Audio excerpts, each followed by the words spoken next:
What's up? Hello, Vanessa. Hello, Mel. What's up, Dala? Good to see you too. Good to see you too, guys. Welcome to All Signs. Today, we're going to be taking a look to see why you are irreplaceable and to whom. If you guys want to book a super chat question, you can go ahead and head on over to hipsy.com/Violetta Alexis to get your cards read in real time. If you book within the next 15 minutes, then you will get a discounted price. So, something to think about. What's up, Carol? It's so good to see you guys. It's been a week since I've been live. I really haven't been going live lately, but it's nice to be live once in a while here. I got me, my heated blanket, my cat, my new deck. Oh my God, I'm so obsessed with this new deck. It's called the Cozy Witch. It's literally so cute. I love it so much. I just got it yesterday. I went to Barnes and Noble with my girls and we got Starbucks and I got 2 books. I can't remember. The other one I got is Magpie Murders, but this one I got is called The Woman in Cabin 10. And what's funny is I didn't even realize I had another book by her until I came home and I read at the bottom where it says author of A Dark, Dark Wood.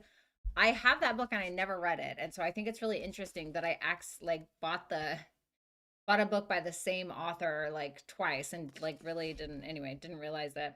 But this is pretty good so far. I'm on chapter 7. And honestly, I love you guys, but I'd rather be cuddled up with a good book under my heated blanket and with my stupid cat that I love so much than anything right now. What's up, Kenneth? Estelle, close. Estelle, you're so cute. Please. You are so cute. Yes, Estelle, exactly. You remember. Yeah, I named her Estelle because I asked her, what do you want to be named? Because I like to name my decks. And the star came out. And so I looked up online what are some names that mean star? And I got Estelle. And so I was like, all right, bet. Any other book recommendations? Yes. The Taking by Dean Koontz, an oldie but a goodie. The Taking by Dean Koontz is such a good little sci-fi novel, honestly. If you're into that, I mean, he really set the scene so well. Like Dean Koontz set the scene so well in The Taking. I really felt like I was there. I will never forget that book as long as I live. I read it when in my 20s at some point, and I just never forgot that book.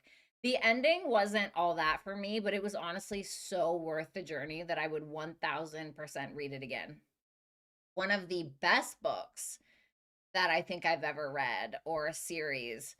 The first book is called Shadows of the Wind or Shadow of the Wind by Carlos Ruiz Zafón, who is a Libra and ended up becoming like probably one of my favorite writers.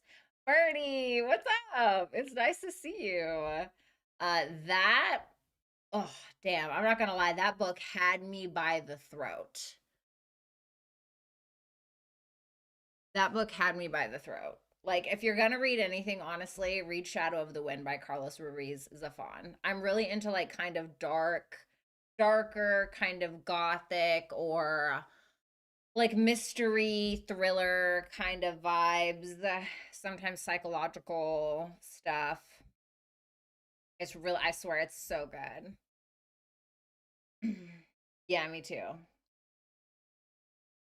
Shadow of the Wind has a Violetta in it too. I don't remember that. I remember Violet. I think the character's name, the blind girl, her name was Violet, wasn't she? I think that was her name. Love the pink overload. Thank you. Yeah, this is actually my daughter's hoodie. I was like, oh my God, this is so cute. Can I wear this today on my stream? Because I just want to be cozy, but I still want to be semi cute. And she's like, yeah. I'm into darkish, something that mind fucks me. Oh, yeah, I would definitely go with Shadow of the Wind. I was not, let me explain. I was not fucking ready. I did not, and I have a very, like, I'm, okay. I'm ruled by Venus, and my Venus is in Scorpio, and I am very, like, see through everything, who done it. I'm that kind of person. I definitely am very suspicious. Nothing could have prepared me. Like, absolutely nothing could have prepared me for that ending. I was absolutely shook when I tell you. I love when a writer can do that. I need a writer to take me to heaven, hell, anywhere in between, drag me by my hair through rocks and debris and fire, to come out scathed but heal me again and then fuck me up all over again. I love it. I notice a lot of the writers that I like are Libras. I notice that. Like AM Shine, I think he's really good. He's a Libra. The girl I'm actually reading right now, coincidentally enough, she is a Libra. And Carlos Ruiz Zafon is also a Libra. Dude, I swear it's so good. You would love it. You guys would love it so much. Okay, so there is a reference in it. I don't remember that. I genuinely do not remember that. I read it like a year ago. It's so good. I really would read it again. I read the first two in that series and then I started reading the third one, but for some reason I couldn't get into it as much. It was still really good, but that book was thick. I still need to pick it back up though, because I feel like he deserves that respect. He ended up dying, I think, in like 2020, the author, unfortunately. Um, what was I doing? Okay, Hipsy. Okay, cool. Okay, Hipsy. All right, let's go ahead and start this live event. Bada bing, bada boom. Let me turn on my creepy stalker background music because I'm fucking weird. Okay, let's see.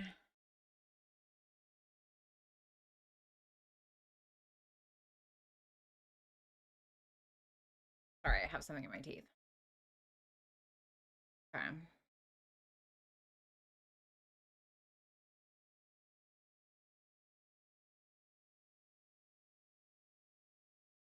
Here we go. That works. All right.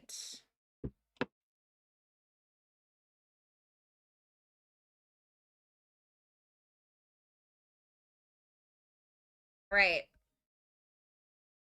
So I'm gonna leave it up to you guys. What sign would you like to start out with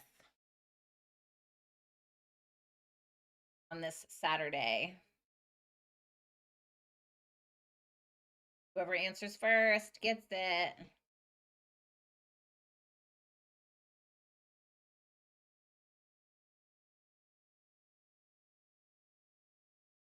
Taurus. Oh, wow. Taurus hasn't been first in a while. All right, let's see. All right, Taurus. First of all, where's your little sign? Here we go. All right, Taurus. So we're going to be taking a look to see why you are irreplaceable and to whom. So first, I'm going to go ahead and see maybe who specifically this person is. It could be your mom. Okay, it could be your mom, could be your partner, could be an ex, etc. Probably and most likely whoever has been on your mind lately. Okay, so let's go ahead and see. Who is this person on Taurus's mind, and what is their energy towards Taurus?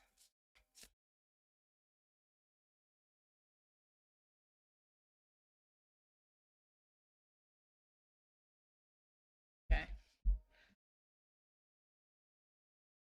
The Five of Pentacles, the King of Cups, and the Three of Swords. Okay. You must be irreplaceable to this person, Taurus, because they seem to be pretty broken up about you for some reason. I'm getting this energy like they feel like they lost something, like they lost something big, they missed out. Maybe they feel like they screwed up somewhere, or maybe they feel like you did, but they're pretty heartbroken. And amidst all of that, even amidst the maybe hate towards you sometimes or the hurt feelings, or the guilt even that they may have, they still love and care about you with that King of Cups to be there. And it's very much like a pain that's no, it's a love that's threaded by pain, almost incohesion, almost like it's the same thing. Love and the pain, like it's like it's this energy of you can't have one without the other. This may be a water sign, specifically a King of Cups, technically Scorpio, but it can be Cancer, Scorpio, Pisces.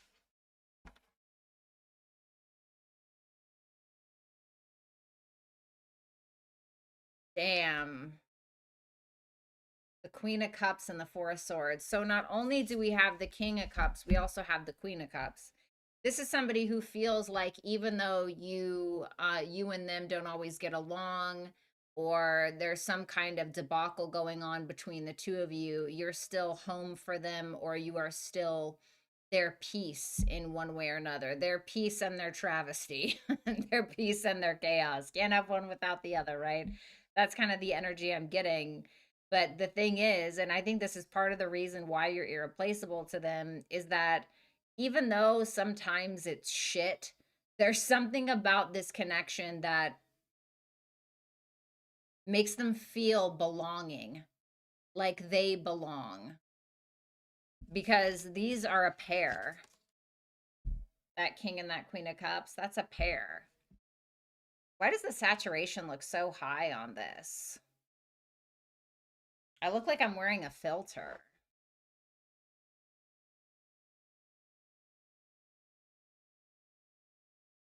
Sorry, that like lighting is really bugging me out. All right, anyway, sorry. Okay.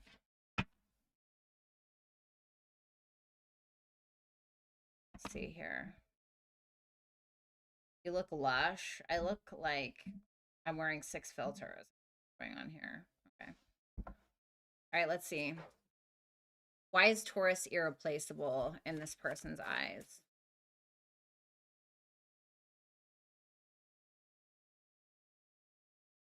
The Two of Pentacles. This is somebody who feels like no matter what's going on, you somehow are able to stabilize things, or you're somehow able to create some kind of peace amongst chaos. Like this person feels as though you make sense of things, or you know how to make sense of things, you know? And I think that that would make sense for, I almost said a Virgo. I guess that would make sense for a Virgo as well. But a Taurus. And then you have the Eight of Pentacles. This is somebody that feels like you can take chaos and you can transmute it into something usable. You know, like, so for instance, let's say that something happens to you. You know how to turn it around and make it happen for you. And I think it's probably something that this person really admires about you.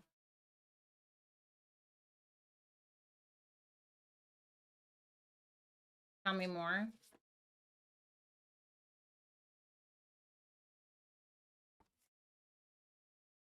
Mm.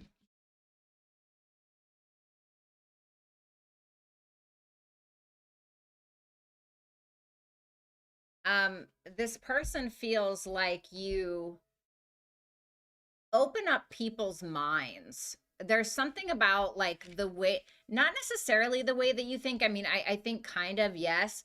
But for instance, imagine somebody who has a really closed mind, right? They have a really closed mind and they just believe what they believe and they're not interested in taking in new information. This is somebody who feels like you have an energy that causes people to open up, not open up their mind first, but open up their emotionality, which, you know, eventually the other follows, right? So it's almost like you, something about your energy, you know how to soften people, which causes others to open up around you or feel comfortable enough to be open to new ideas or new beliefs or new information. But it's almost like this soft way that you do it just by your existence.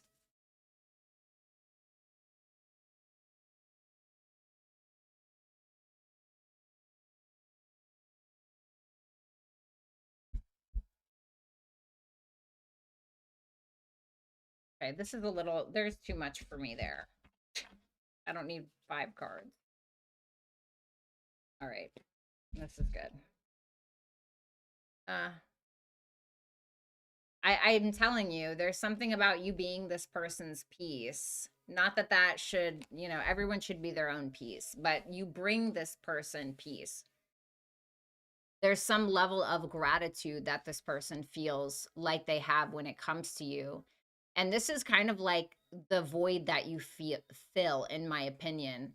So I think when you and this person are maybe out of sync or out of alignment or maybe not talking or something like that, like they've lost the plot. You know, they've kind of lost the plot. Why am I doing what it is that I'm doing? Or, you know, they may end up indulging in some like negative coping mechanisms, which, if I'm being honest, can be a little bit unhealthy, especially if they're using like you as a coping mechanism. I don't think that's the most healthy thing.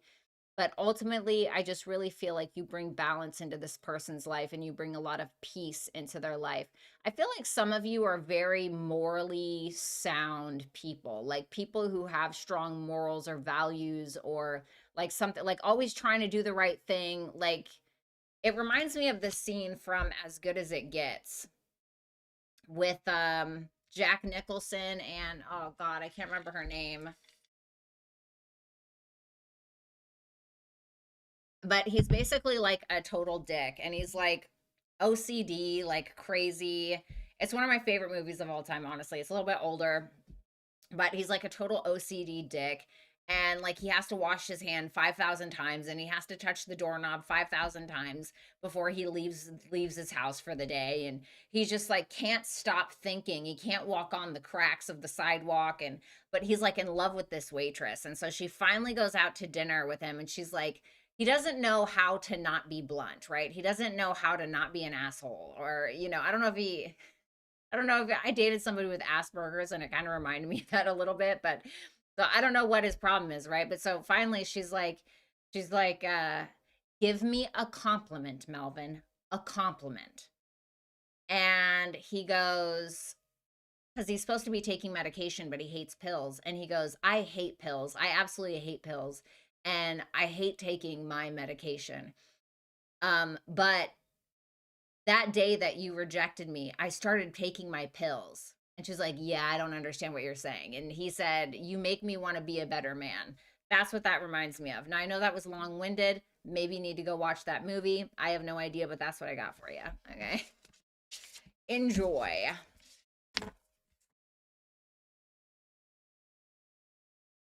All right, let's move on. Helen Hunt, thank you. What's up, Faye? What's up, AMK?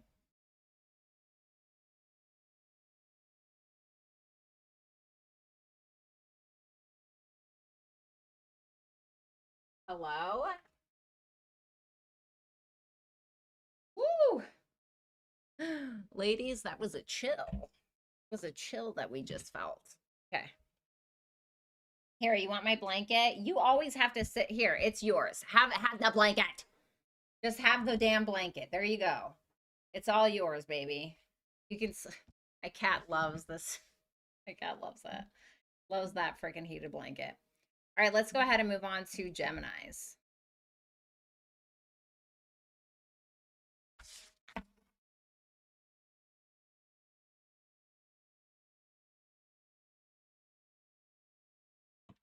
All right, Gemini, let's go ahead and see who thinks you're irreplaceable and why you are. Damn it. There we go. All right. Show me who this person is and this person's energy towards Gemini that believes they're irreplaceable. One at a time. The Nine of Wands. This is somebody who's been through the ringer, I think. And I also think sometimes this person keeps you at bay or keeps you at a distance, although there's this energy of them constantly still wanting to fight for you, but may sometimes find themselves fighting against you, is what I got. That's interesting. The Two of Cups reversed. Yeah, see? Told you. Two of Cups reverse. There's a lot of misunderstandings in this connection. And I'm not sure why, but I kind of feel like, and I hate to say this about your person, right? I mean, I don't really. I just feel like I need to be polite and say that, but no, social cues, am I right, guys? Um, but I think that this person has a bit of a chip on their shoulder a lot of the times. Like, I think they fight battles that not a lot of people see.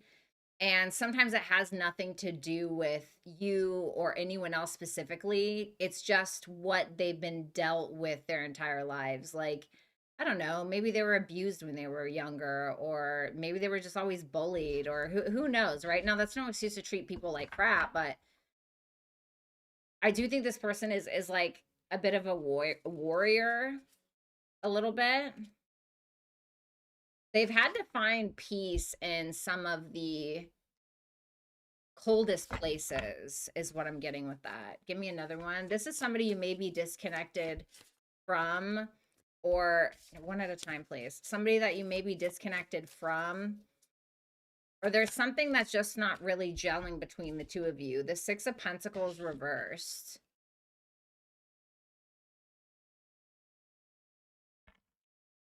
Why?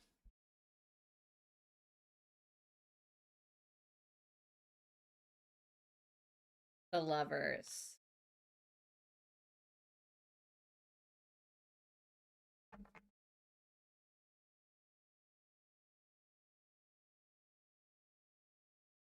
I think they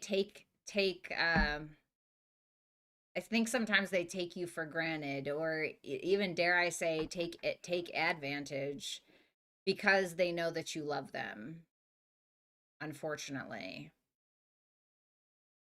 Or they know that you care about them, or they know that you're of high standard, or you have good morals or values, and so maybe you're always going to kind of try to do the right thing. Or, I think that this person also deals with this energy of not having enough to offer, and so like they end up kind of subconsciously taking that out on you. That's what I'm getting. That's very strong to me. I absolutely 1,000% feel that. Something is telling me that that is the case. No doubt about it. That's kind of deep. Okay.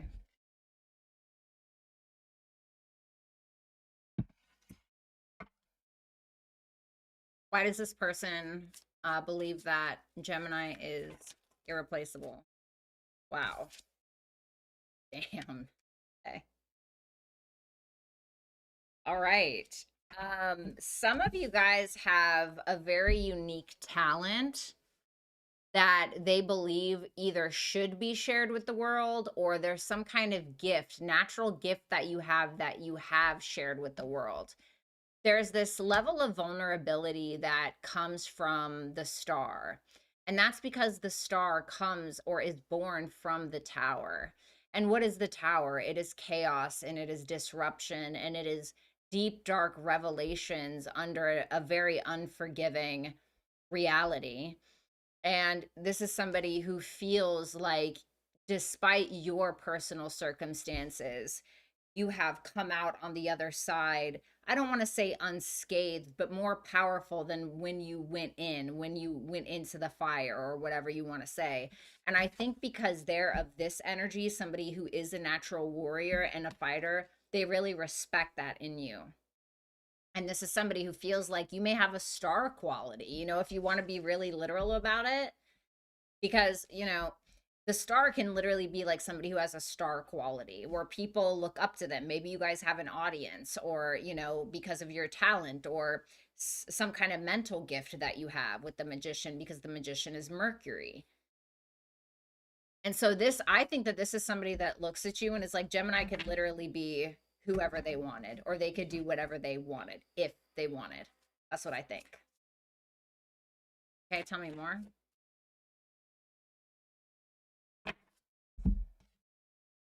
Oh, too many.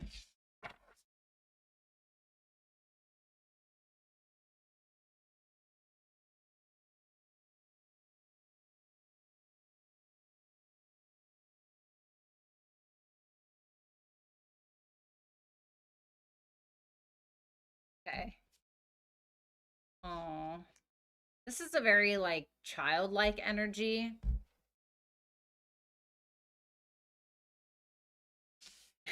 This is gonna sound kind of weird, right? But the Three of Wands reversed with the Six of Cups.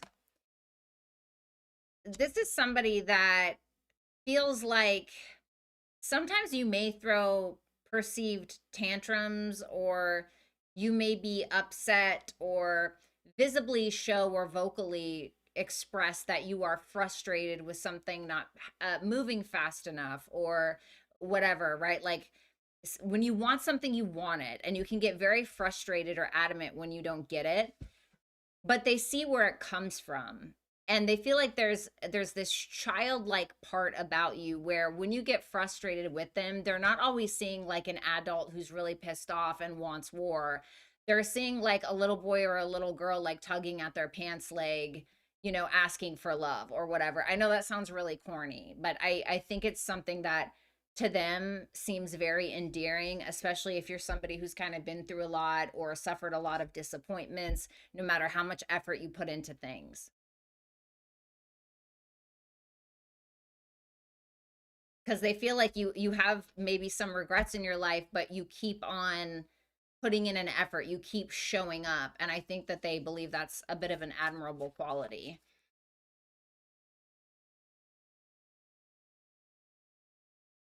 The Three of Cups reverse. This person feels very alone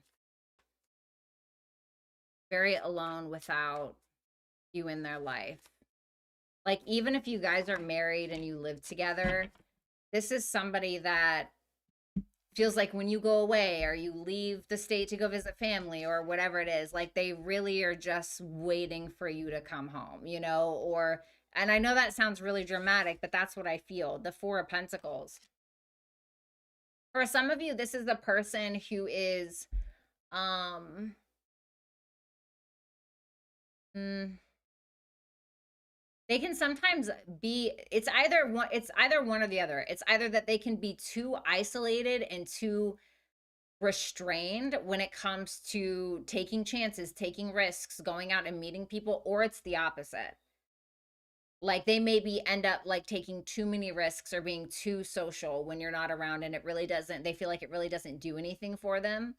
So like for instance, if it's the option B, then they feel like around you they can be alone with you and not feel like they need maybe all this external validation, or feeling like it's quantity over quality or whatever it is. If that makes sense. Okay, so that's what I got for you, Gemini. Thank you.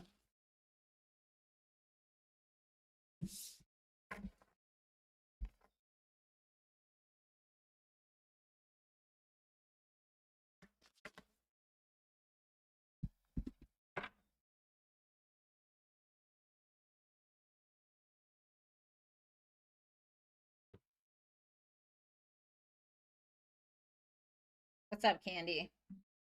All right, let's go ahead and move on to Cancer.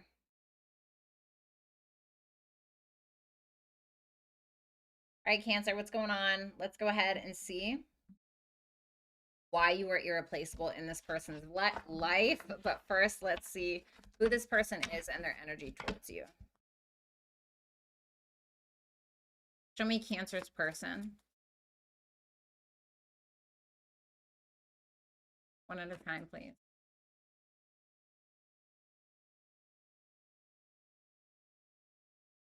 Six of Wands. Okay.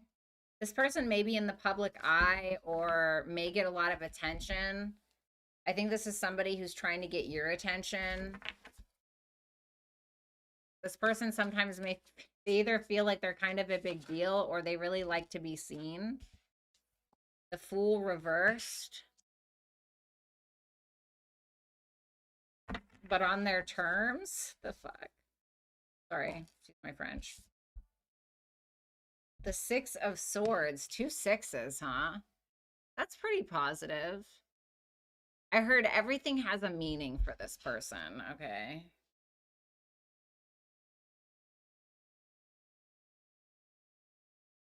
Why the Fool reversed? The Strength. This person is not as confident as they make themselves out to be.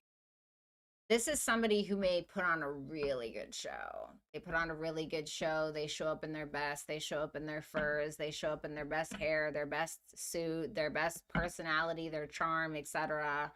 But really, they're afraid.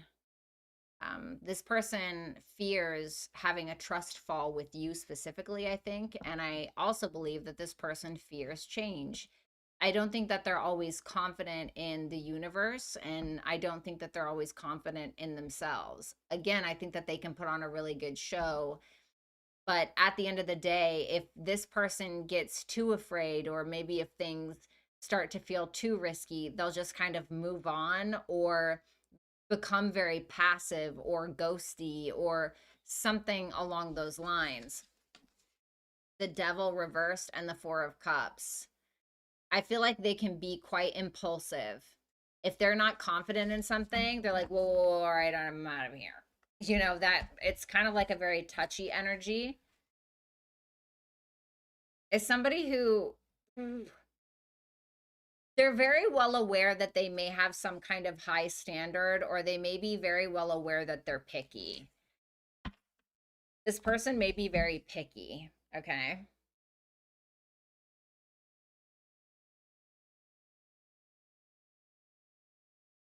Why are they picky? The Five of Wands, because they're afraid of drama. They don't want some kind of drama. It's like really interesting because it's like, on one hand, they like this attention. I even think that they like giving you attention and receiving attention in turn. I don't know, maybe they got some Leo placements or something. Um, but it's like on their terms. This would be like the best way I can explain this, and I don't want to hang on to this for too long, but it's like somebody who's like, oh, I want to be a celebrity, but I don't want to deal with any paparazzi or signing autographs, you know, or something. Like they don't, I don't know, they don't want like what comes with the thing that they exude. I don't know. I don't know if that makes sense. So let's see why this person feels like you are irreplaceable.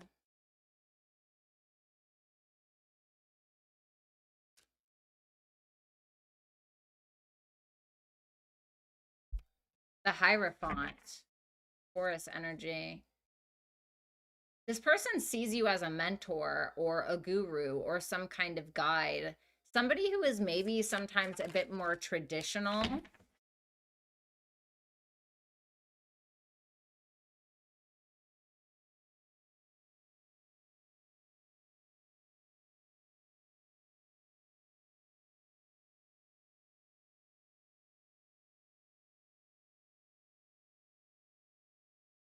It's really interesting. Like that Hierophant and that Emperor reverse. Like you think about that, the Hierophant. The Hierophant is a bit of a leader in some kind of way.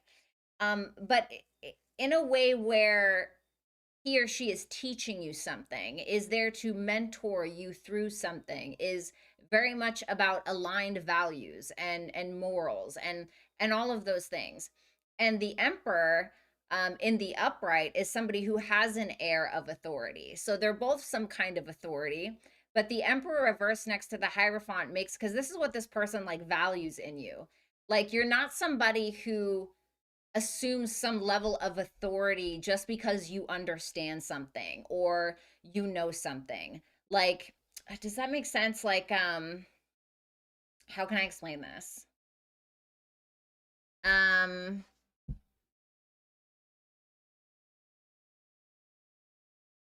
like just because you took a master class in uh psychology, it does not, you don't feel like you are the best psychologist in the world and there's nothing left to learn. Does that make sense?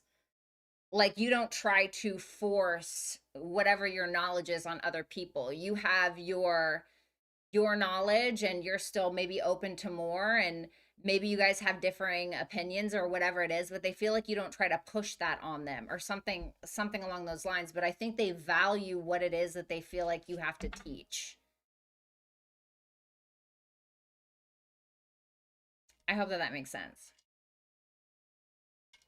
All right, let's see what else.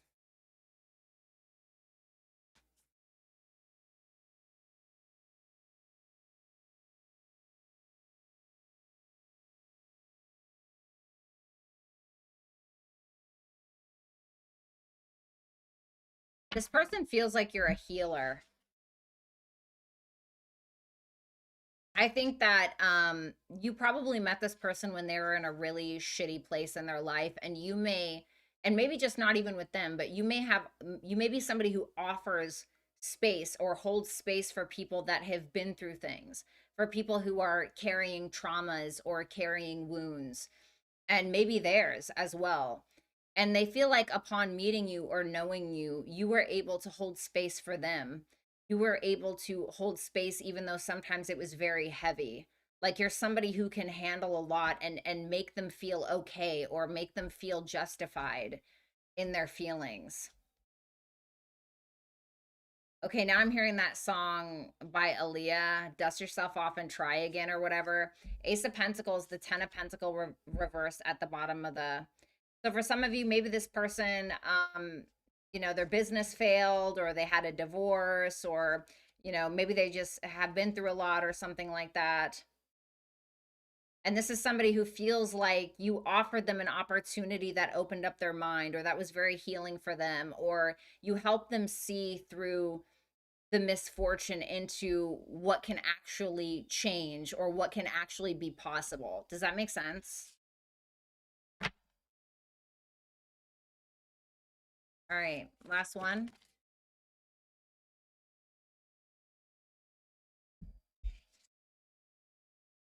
Wow, King of Pentacles and the King of Swords. This is basically what they would feel like would be missing if you weren't there.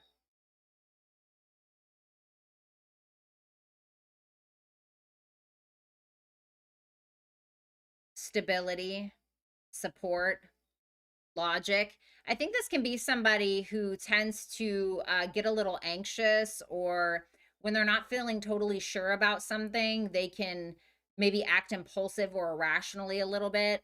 And I think that you kind of ground this person's thinking and you help them see things from a bit of a more logical perspective. Also, there's something here about advice around business or finances, maybe as well. Okay.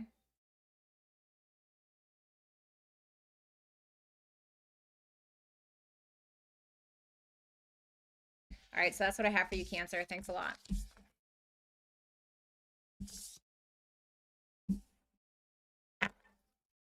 Move on to Leo.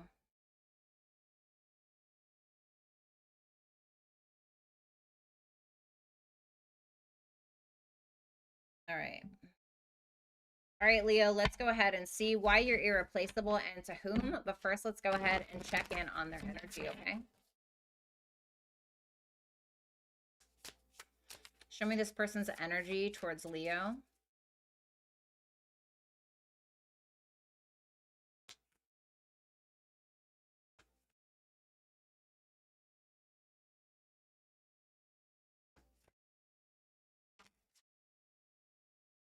The Hangman. Okay. Could be a Pisces. This is somebody perhaps quite spiritual in nature, or, well, you know what? Let me pull some more before I speak too soon. The Ace of Pentacles.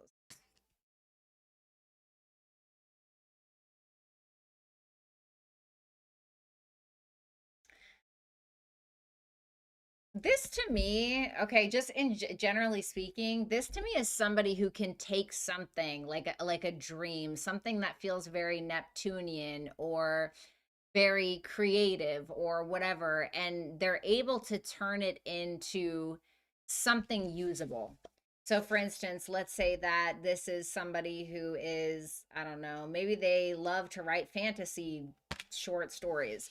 And then they're like, you know what? I know exactly how to turn this into a growing business. And then they're like, they do it. Or, or this may be somebody who is constantly trying to see the other side of something, trying to always take the opportunity when it presents itself or when they create the opportunity to have a better understanding of things.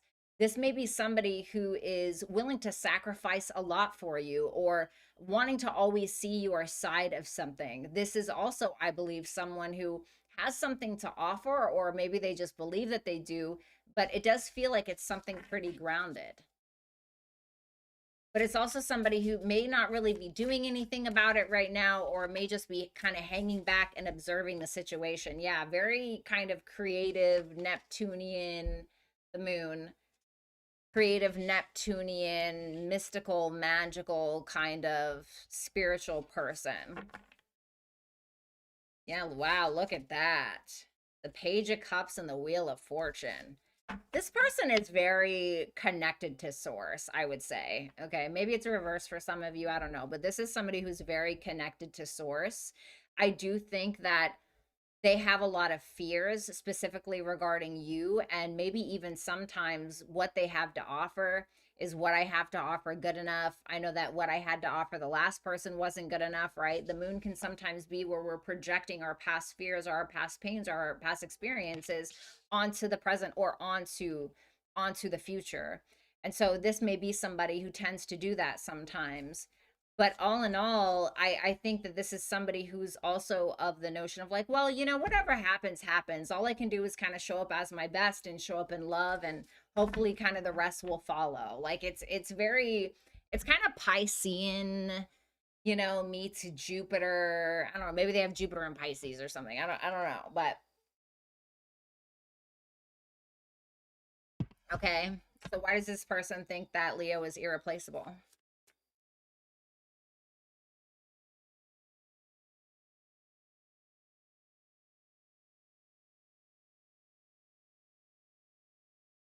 Wow.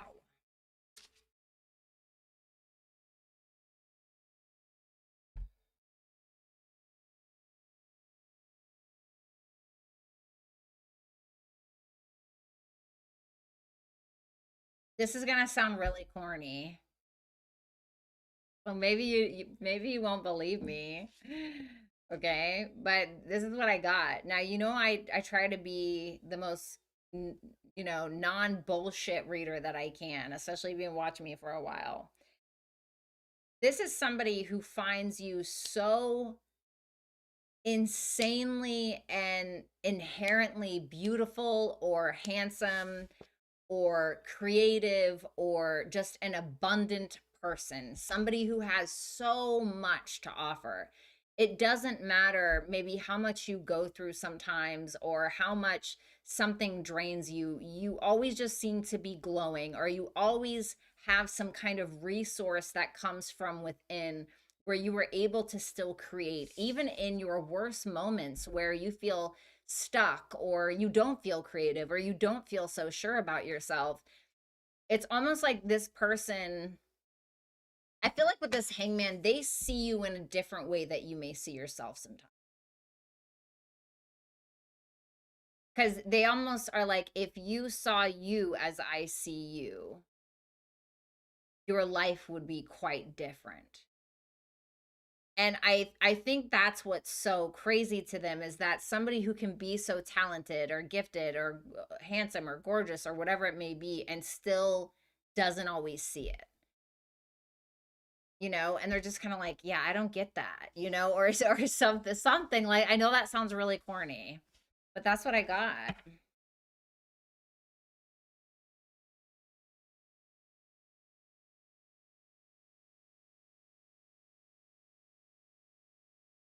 Like, even in your flaws, this person's like, yeah, you're still beautiful, or something like that. Like, maybe you're a painter and like, you could do a piece of art and you're just like, oh God, it sucks. And they're like, oh, I think it's fucking awesome. Like, they just don't understand how you don't see it or something like that. I don't know if that makes sense.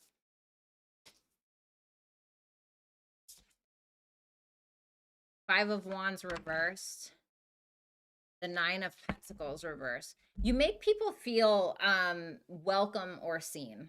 Like, I think that some of you, like when other people are around you, they may get very intimidated or feel like they have to overgive or overpromise, or, oh, oh, Leo's coming, let me, and you may be the type of person where regardless of what somebody's really bringing to the table within reason, or regardless of how they look within reason, you're just very accepting. Like, you don't make people feel insecure on purpose.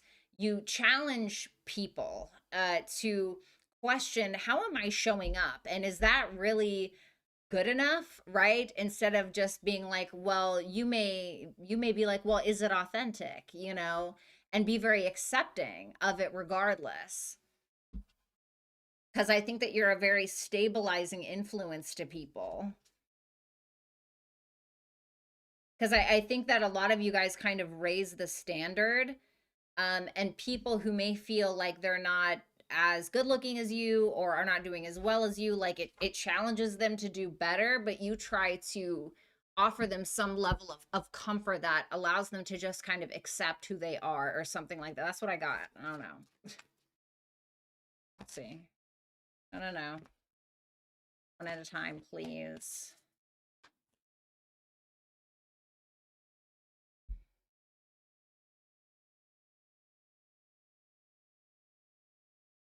That's cute. You bring the fantasy in this person's life. Like, I don't know if before this person was like just somebody who was, super practical and like, oh, we have to sweep the house today and we have to, we have to do our taxes, or not like obviously do your taxes, okay? I'm not saying, but you kind of bring this element of what if into their life, you know? Oh, what if we didn't sweep the floor for one day and we actually just like hung out all day and like had sex and wrote poetry or like, something like that. Oh no, is the world gonna fall apart? Like there's something about you that can kind of bring that to the table for them. And therein they have crazy insights. This person tends to stay, I think, without you or even before you in a very like narrow way of thinking. And the tower can very much be about revelations. And I think that you're somebody who is constantly forcing some level of growth inside of them that does make them grow, that gives them insight into things that they either didn't understand before or that they just didn't want to look at. So that's what I have for you, Leo.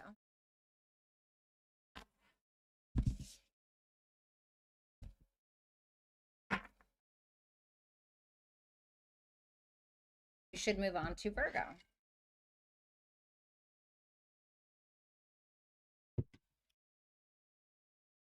All right.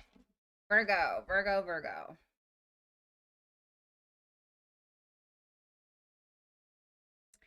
What's going on, Virgo? How you doing?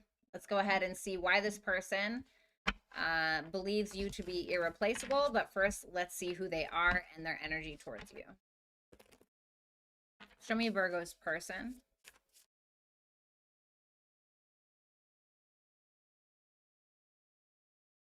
Ooh, some of you are already in a relationship with this person, or this can be like a family man or a family woman, someone you have kids or a family with, or maybe it's actually your family, but going on a more romantic scale, this is somebody who is in love with you, either feels like they have it all with you or they want it all with you.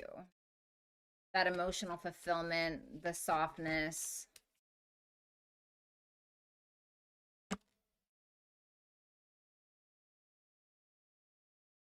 Queen of Wands reversed and the devil. Ooh, Virgo.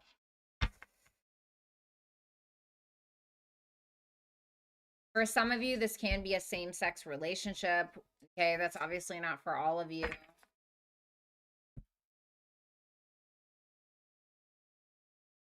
Why the Queen of Wands reversed?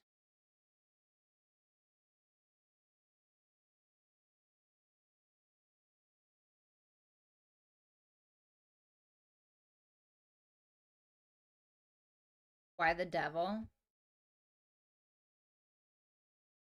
That's interesting.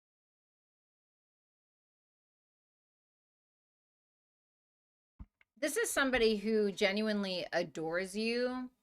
There's someone who, those, like, have you ever had a person that you could just be so comfortable with and just emotionally it feels so good? Like, it just feels so comfortable and it just feels so good. That to me is that 10 of Cups. But that Queen of Wands reversed This tends to be somebody who's not always very comfortable within themselves. Somebody who may have a lot of insecurities or jealousies or toxic attachments, whether that's to certain people in their life, their past, maybe drugs or coping mechanisms, or maybe something else entirely. Whatever attaches them to believe that they are not attractive or they are not a leader or whatever their soul insecurity is, the bottom line one. And I think that sometimes this is the type of person when they feel like things are too safe or too comfortable, they associate that with something's not right. Something's not right. Um, you know, uh, Things are too boring or things feel too safe. I don't trust it. Let me create some chaos because I don't know what else to do. You know, Mm, goodness.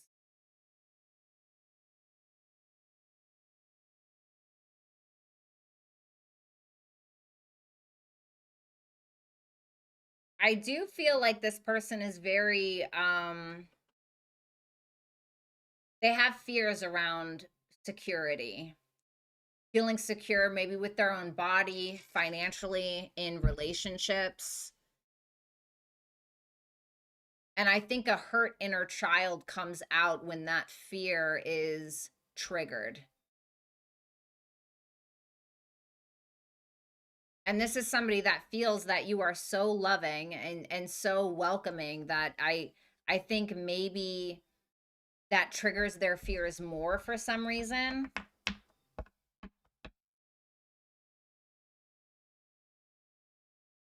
Why does this person feel Virgo is okay? The Chariot reversed.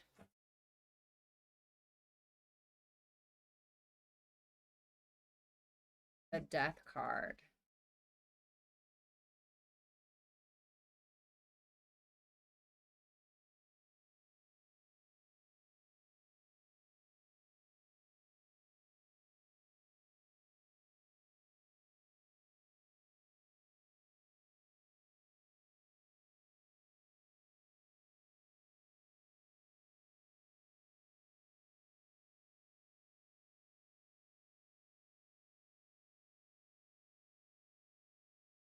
This person feels that you have a lot of fears.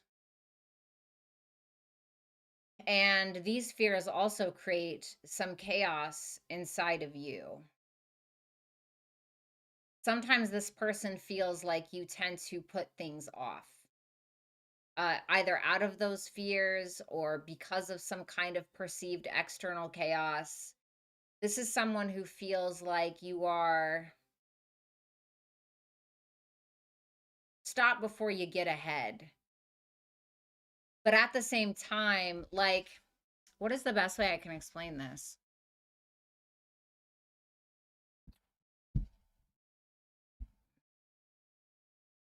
Like, you will take responsibility for whatever kind of chaos or fuck ups you create. You're somebody who does sometimes get to a point where instead of creating the change yourself, you sometimes like it's almost like life is like, okay, you're not going to change. Well, I'm going to make you change, and once that happens, instead of trying to push back, you allow it. You're somebody who will change or is open to it, although maybe sometimes you learn the hard way. Okay. That's how I see it. And this is also somebody who feels like you will not only just take responsibility for yourself, you will assume the responsibility of others, which I think is the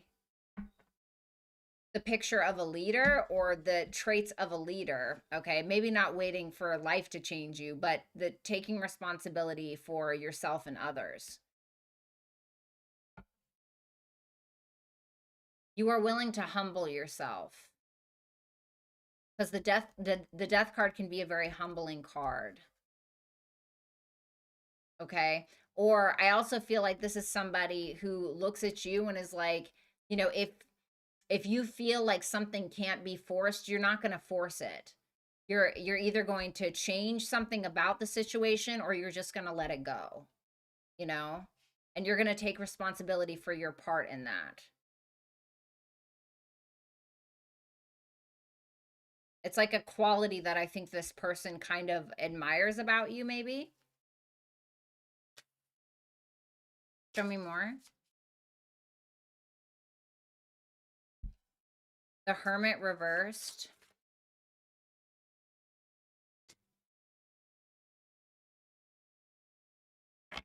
The Two of Wands reversed.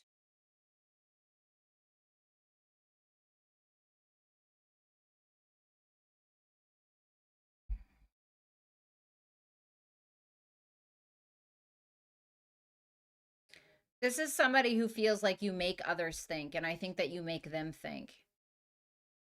I think they see you as somebody who's gone through a lot in your life, and because of that, you become maybe a little paranoid, but also somebody who can be incredibly wise. And I think that through that, like through these disappointments that you've had or these dark night of the souls, your thought process and how you've kind of turned out is almost like a learning curve or an example for this person.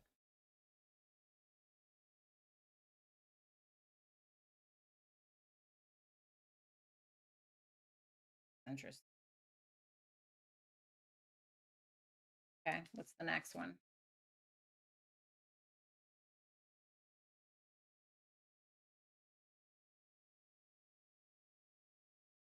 The World. This person feels like you ground them. Okay. They feel like you make them more cultured or you bring out their more mature aspects of their personality or of their humanity. This is somebody who feels like you encourage them to finish things or get things done. Because remember, like, there's something about you accepting challenges or even when you fuck up, you accepting some level of responsibility or change or humility, etc. You know, there's something about that, and you inspire something in them about that as well.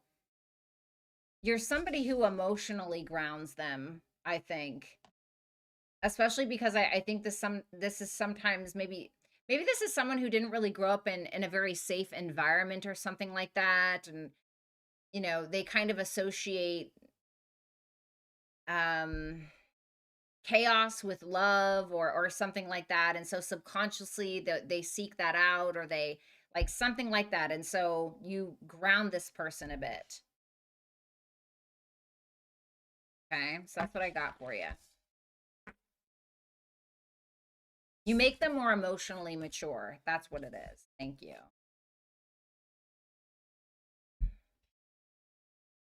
All right, let's move on.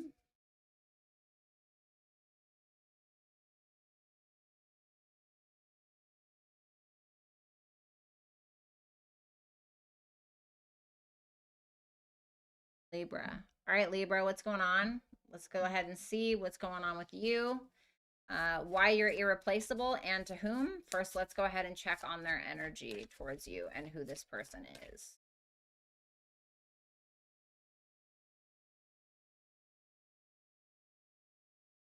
The Five of Swords reversed.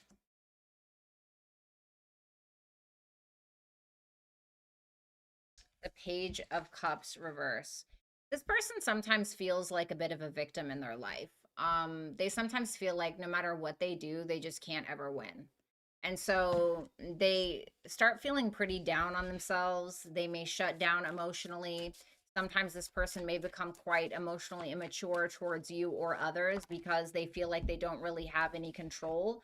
But I also feel like they're very quick to forgive or quick to forget, or it's like, whatever, you know. But at the same time, I don't know if this person has such an easy time apologizing. Okay.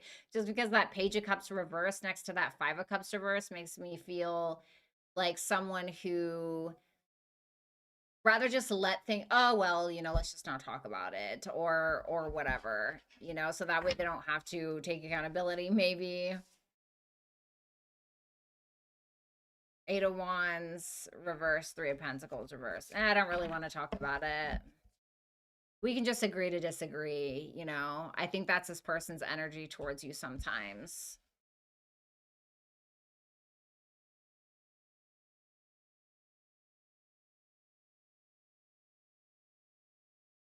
Tell me about that Five of Cups reversed, the Four of Cups. This is the type of person who, even though they may still be disappointed in a situation, they just rather kind of shove it down or not talk about it because they don't really want to deal with the discussion. They don't really want to talk about the disagreement or maybe their part in it or whatever it is. Tell me about that Page of Cups reversed. The Knight of Wands reversed. Yeah, it's quite inconsistent in the way this person acts when they feel like they're losing, or because it's somebody who wants attention. So if they feel like they're losing or they feel like they're not getting anywhere, they may put on the pouty face. They may try to do things to get your attention that are a little immature or silly or whatever, in order to have a reconciliation or in order to get your forgiveness. It's a little childish. Okay. This person is a little childish.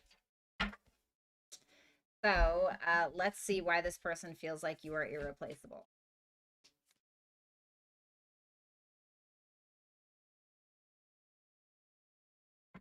The King of Wands reversed.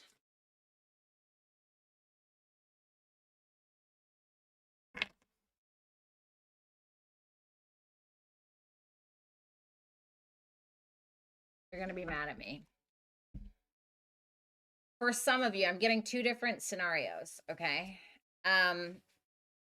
A, this person feels like you feed off of your own ego. And sometimes you just want to disagree, just to disagree, okay? Whether that's true or not. For others of you, this is somebody who feels like you really can humble them. You are somebody who humbles them pretty quickly, especially if you vocalize that you don't appreciate something, or you do not agree to disagree, or whatever it is. And this may be somebody who is not used to that. This may be somebody whose methods usually work for them, who are able to play the victim or are able to be immature and stomp their feet and pout their lip and kind of get their way. And, you kind of give them a run for their money potentially. Because at the end of this day, this person feels like you are a big sweetheart, somebody who is very compassionate and loving and maybe even artistic in some way. And the kind of person who promotes longevity in connection, not just a one-nighter or a fling.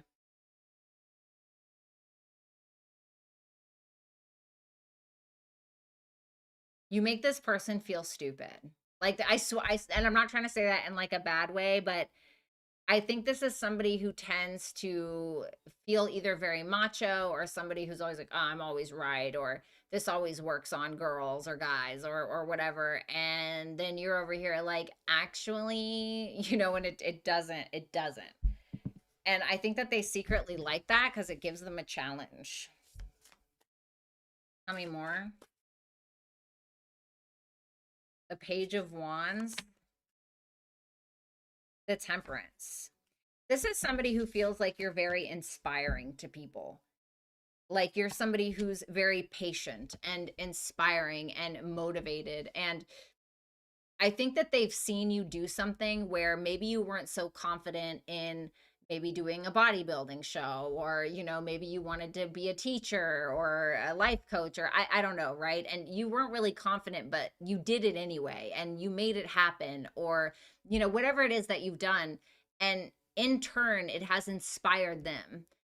It has made them be, well, like, damn, if Libra can do that, maybe I can, especially because I think that this person tends to overthink their next moves a lot, overthinks themselves.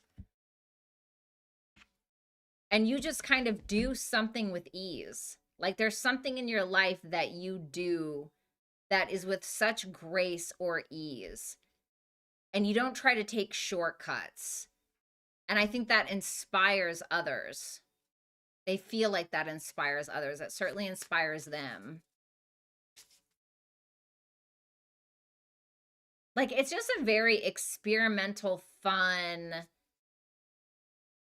energy.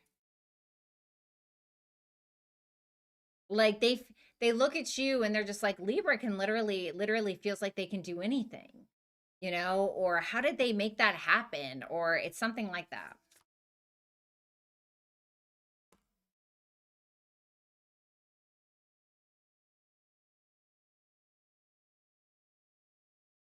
So I will let you know you do stress them out. Okay. And if you were gone, a lot of their stress would be missing. Okay. But I don't think that you are the root of it. I think it's their own insecurities. Okay. Because I think that you bring out some anxiety within them that makes them feel like they're not doing enough, or they're not doing something big enough, or something along those lines. But what would also be missing is that Wheel of Fortune energy, knowledge. And remember, I told you that this is kind of like this very inspiring energy that you bring to them. And I feel like that is here as well. They almost feel like you're a little bit of a good luck charm, or you're someone who keeps things moving. You're someone that keeps them a little bit more optimistic in life, especially when they're, you know, sweating shit at 3 o'clock in the morning or whatever. Okay. That's what I have for you, Libra. Go ahead and reshuffle these cards.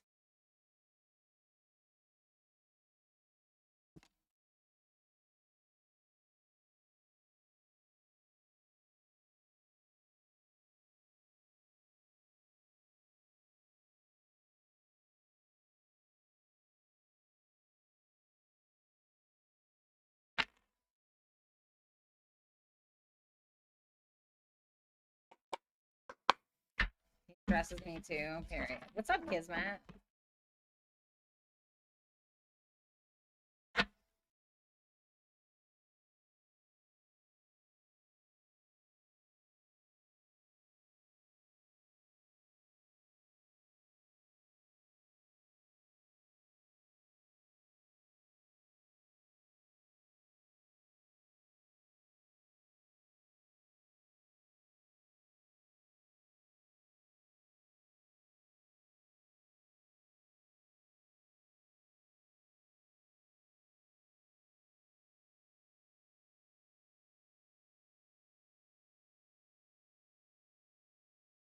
Do it.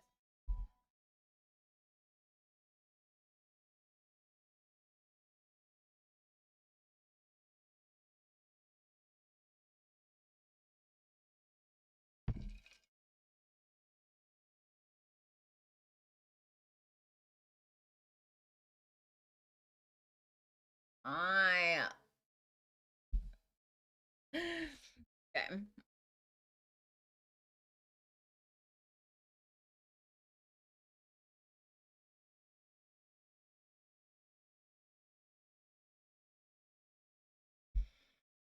Okay. All right, Scorpio, let's go ahead and see why you are irreplaceable and to whom. First, let's go ahead and see who it is and their energy towards you and just who they are in general.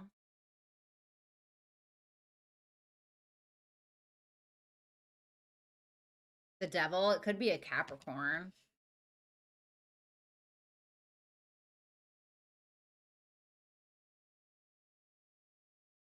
The High Priestess reverse.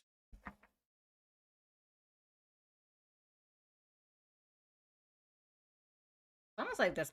I don't usually talk like this, but it's almost as if this person is being held hostage spiritually.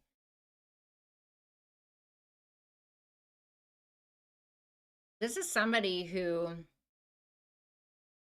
has either some kind of addictions or fears or like weird kinks or something that they're keeping hidden just in general, but maybe from you as well, or they try. There's something they're very attached to that they try to suppress or they try to hide. I'm getting an image of somebody turning all of the mirrors towards the wall, like flipping all of the mirrors. Like they don't want to look at themselves or they don't want to look at something.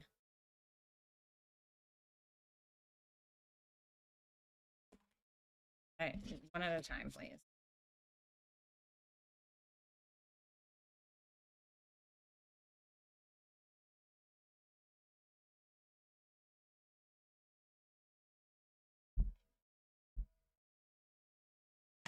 You know what's really interesting about the devil and the lovers being here? Now, I know this is not traditional Rider Waite, so you can't really see, but in traditional Rider Waite tarot, you'll see the devil, and it's basically Baphomet, and he has a man and a woman, and they're chained to him.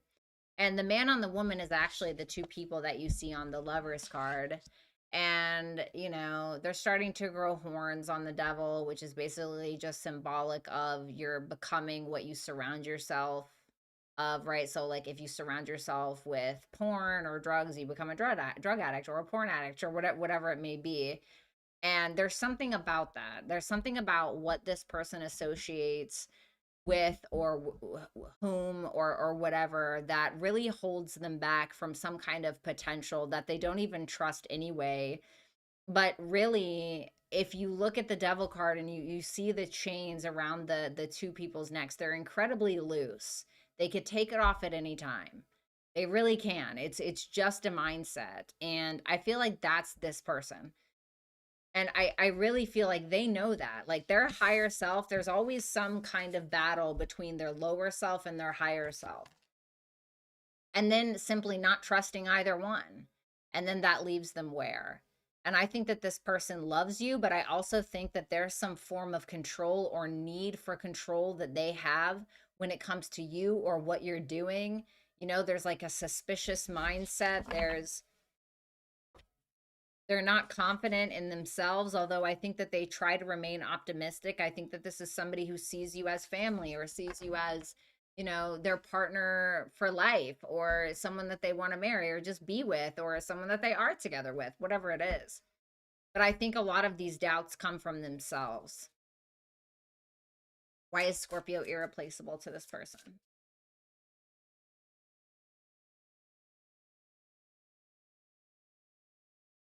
The Hierophant reversed. Well, I'm not surprised.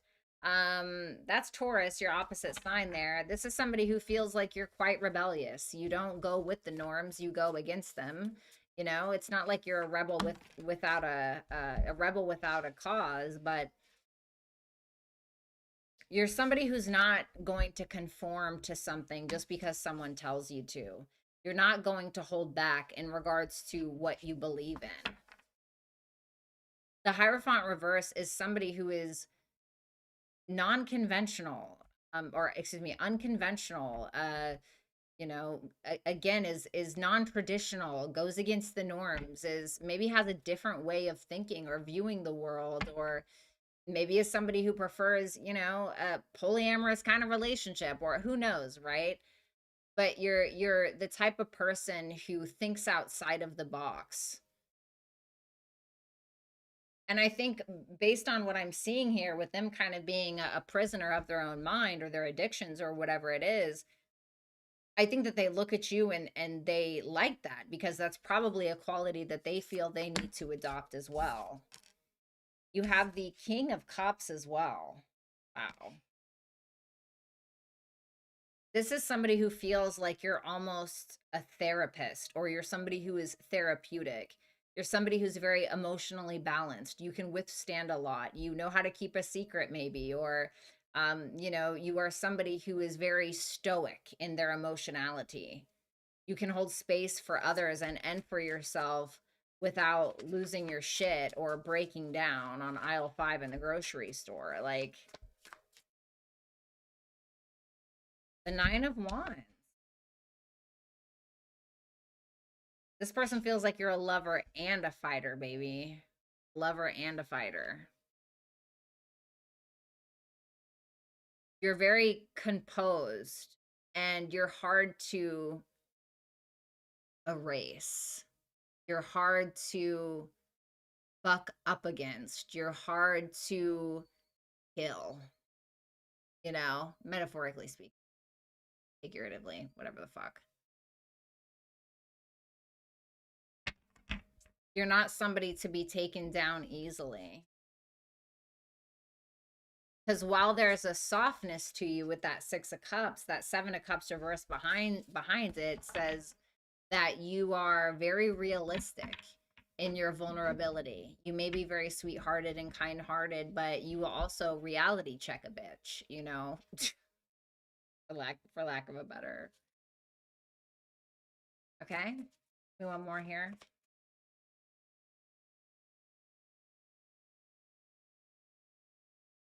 This person seems to be able to see things more clearly with you around.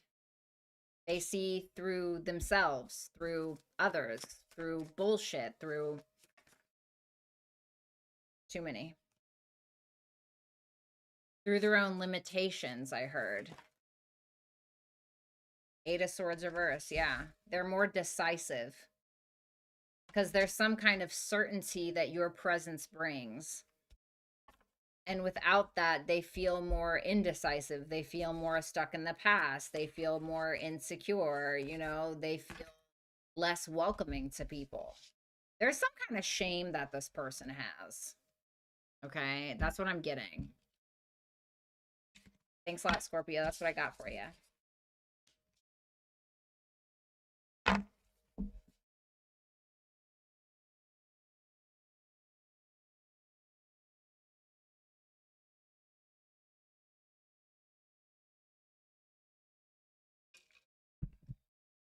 Sagittarius.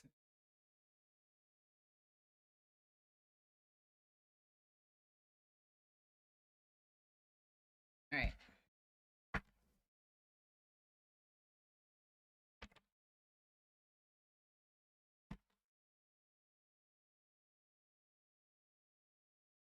All right, Sag, let's go ahead and see why you're irreplaceable. But first, let's see who this person is and their energy towards you. Okay. The Wheel of Fortune reverse and the Knight of Pentacles. All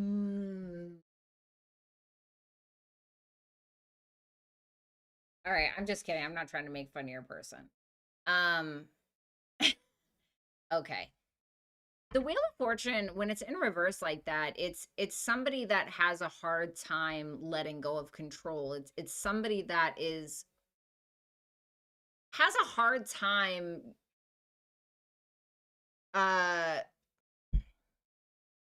what's that word?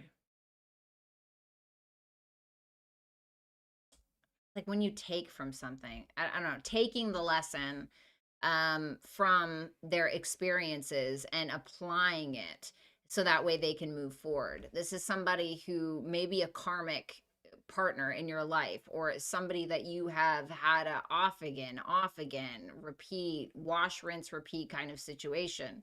This is very much giving someone who is quite particular, okay? Somebody who really likes to take their time learning the lesson. Somebody who may be a little bit critical as well. One at a time, please. Okay. The 6 of Wands. What an interesting energy. This person may be in the public eye. They may get a lot of attention for their work. They could be a Virgo, a Leo, or a strong Jupiterian ruled person like Pisces or Sagittarius, like yourself. It's somebody who has had a lot of attention for something that they've worked on. Tell me about that Wheel of Fortune reversed. They force things too much. They may have tried to force things with you a lot, try to push things until they broke, tried to force conversations that maybe you guys shouldn't have had sometimes, but I think that this person is taking some kind of action towards you, it seems. They're moving at a fucking snail's pace, but it feels like they want to do it right because they want your validation. That's what it is. They want some kind of validation from you because they feel like you are somebody who has surpassed them when it comes to success or maturity or some kind of foundation that you've built. I say that because they're showing up as the Knight of Pentacles, and I feel like this is how they see you, the Queen of Pentacles. This person very much cares about what other people think. And there's something as well about them really caring about what you think, caring about what others think, and caring about what people think of the two of you together. Like, for instance, let's say that you broke up and like this person really doesn't want to tell people that you broke up with them. And so they're kind of like hiding it and they're like, oh yeah, me and Sag are fine, you know, or something like that.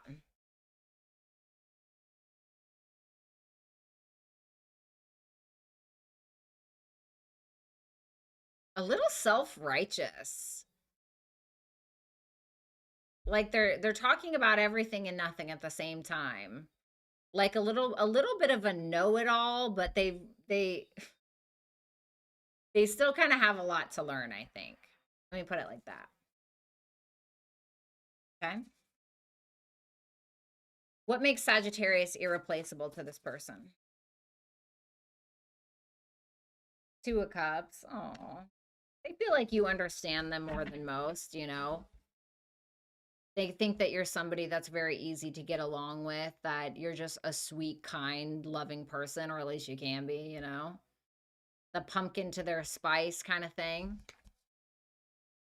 Because they feel like naturally you're a very nurturing, easygoing, easy to get along with kind of person, you know, until somebody pisses you off, right? Yeah, see, Six of Cups. Oh, they feel like you're so sweet. I don't buy it. No, I'm just joking. They feel like you're just a sweet, loving, vulnerable person, like somebody who is really easy to talk to.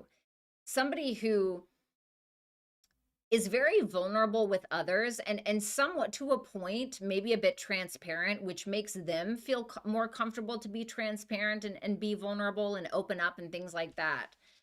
So it's like you create that comfortable space, you know, kind of like a therapist when they lay, you know, they have a couch laid out, maybe they light a candle, they have the box of tissues next to the, you know what I'm saying?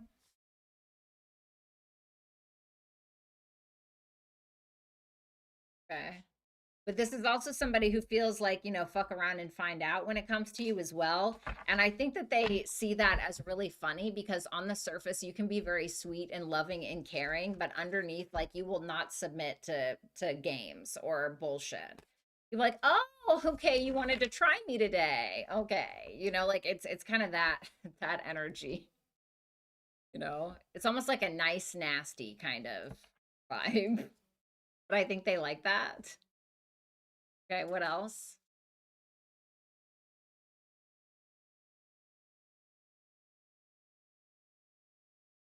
Yeah, see, Three of Pentacles. Like you're somebody who really works well with other people. You know, you're always trying to get on the same page, learn something new, teach somebody something. You know, teamwork is kind of the vibe. The Two of Wands. This is somebody who feels like there's something about you being very easy to get along with. Like just a naturally a very likable person that encourages people to come out of their comfort zone. So for instance, let's say that you have a new coworker and this coworker is just really shy and you're just like so easygoing and kind of funny. Maybe you're cracking some jokes, right? Maybe you're like helping them out and they're like, oh well, you know, maybe I can come out of my comfort zone a little bit and show my personality. Or and I think that they like that because that's probably what you've done with them. Okay. No, too many.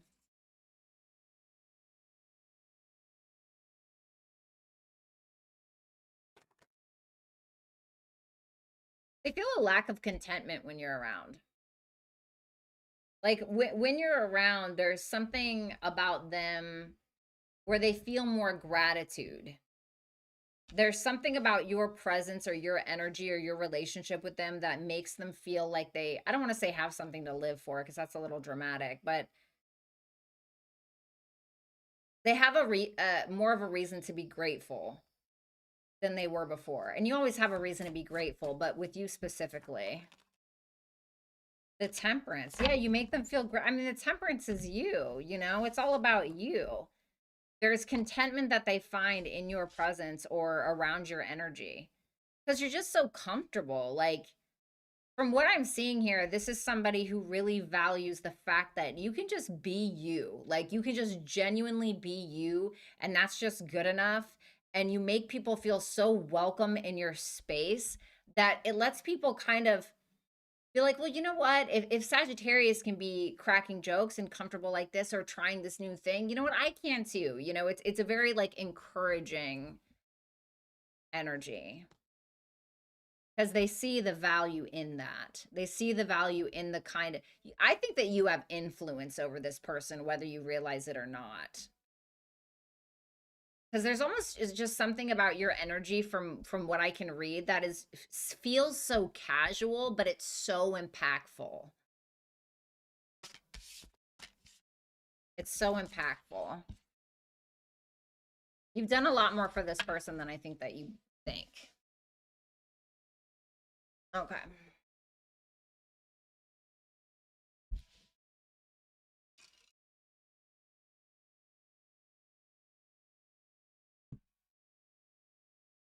What's up, Mojo?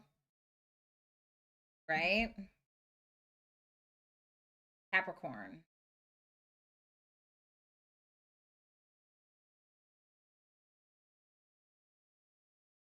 All right, what's going on, Capricorn? Let's go ahead and see why the person on your mind finds you to be irreplaceable. Let's see their energy towards you first. I should probably shuffle.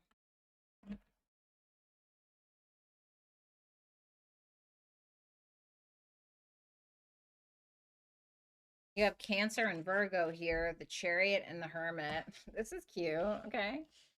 This person is really not afraid to be who they are. They're pretty brave.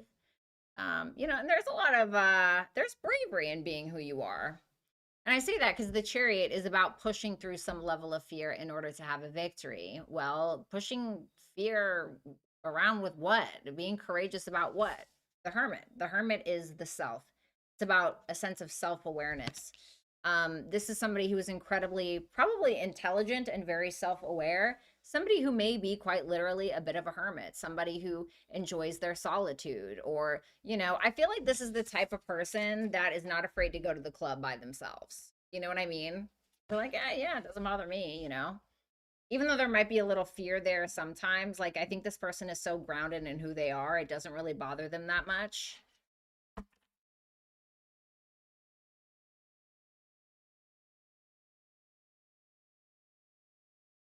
Five of Swords.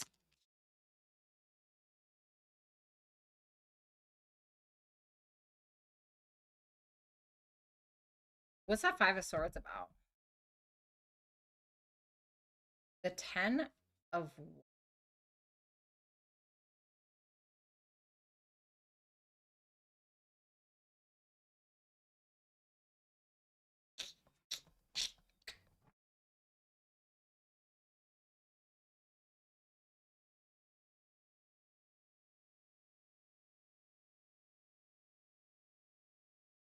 Hmm.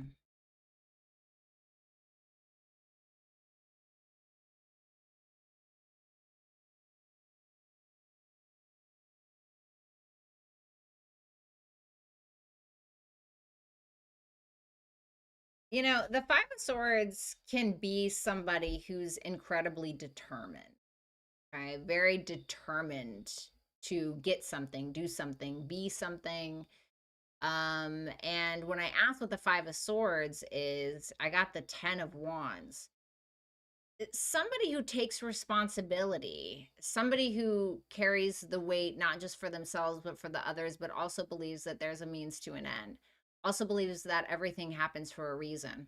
I say that because the Ten of Wands is Saturn in Sagittarius. I have Saturn in Sagittarius's. I have Saturn in Sagittarius. The fuck, how many Sagittariuses are there?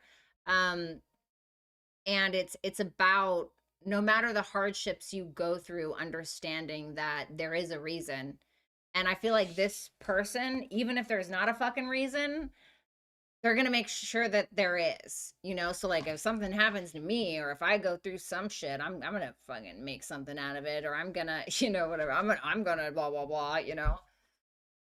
That's kind of the vibe. I don't think this person is this person may have been dethroned at some point or very humbled in some kind of position of authority that has caused this level of growth from them. And when it comes to you, this person, I think they want to have a victory with you. Okay, hi. Thank you so much. Sorry, I have the window open. The freaking thing is blowing everywhere. I think that this is somebody who's not interested in control. I think that they're very determined to take responsibility for what they can take responsibility for. And I think this is somebody who, again, like I said, is very self aware. Maybe they're taking some time out for you. Maybe they just really appreciate their space. But I do think that they're taking action towards you. They may want some level of closure if there's been a kind of a separation. What's the action towards Capricorn?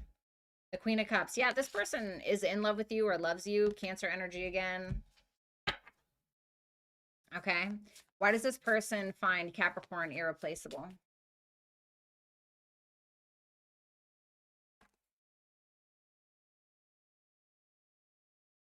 Magician reverse.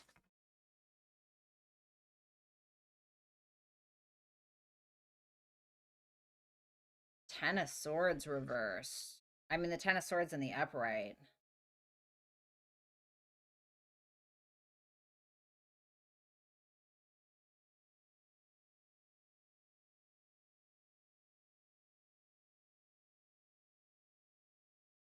This person feels like you have learned a lot of lesson, right? You're somebody who has maybe learned the same lesson over and over again, quite a few times, maybe regarding some kind of failed business or reputation matter, maybe regarding just relationships or money in general. Um, and this is somebody who feels like you don't try to fight it, you know?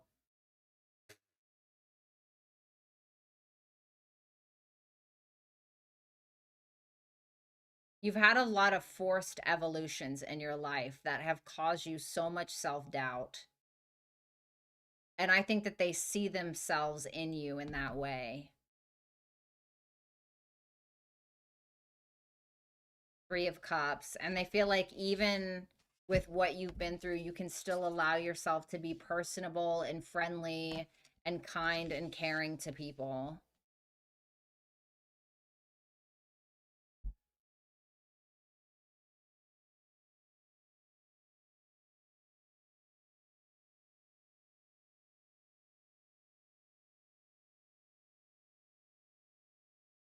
This person feels like you think you're a failure.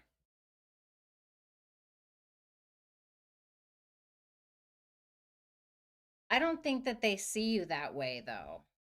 I think they see you as somebody who is kind of at the brink of something, like you're at the end of something, and now this is the time where you can evolve it. Like you can evolve from a situation. Because I think they've been here before. Now, for others of you, this is somebody who, you know, they remember you because you hurt the shit out of them, okay? Or maybe they hurt the shit out of you. I'm not really sure.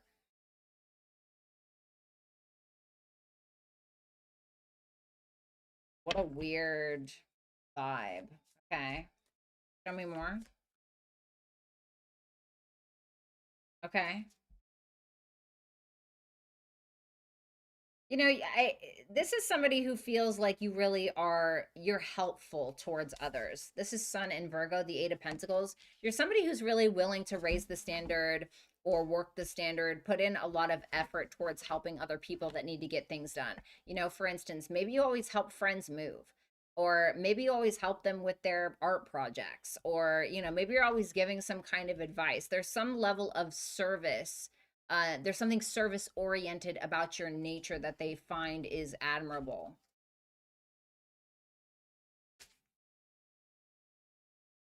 Too many. Three of Wands. And you're open to that. Like you put yourself out there to help people. Like you're not, you know, like you can be quite selfless when you want to be. And I think they really love that about you because I think that you guys have probably helped them quite a bit in their times of need, or maybe when they had to move or they needed some kind of advice. You know how to plan and you know how to execute sometimes.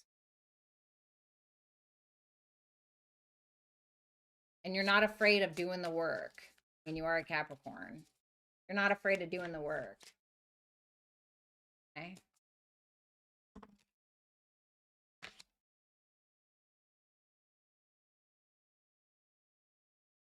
Oh. Well, I mean, what do they feel like would be missing if you weren't around or if you're not around? Romance, love, poetry, art, even art in the way that you speak or in the way you guys talk to each other. You motivate them to be more vulnerable, more outspoken with their feelings.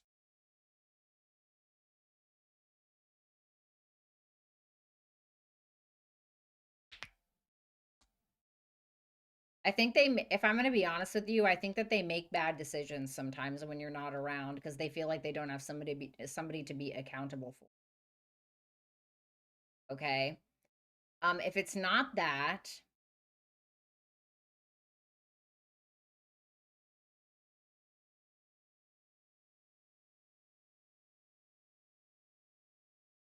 I think that they make better decisions when you're around a lot of the time. I really do. And again, I think you bring some kind of flair of romance into their life or sweetness that they feel like may be missing when you're gone. Okay. That's what I have for you, Capricorn.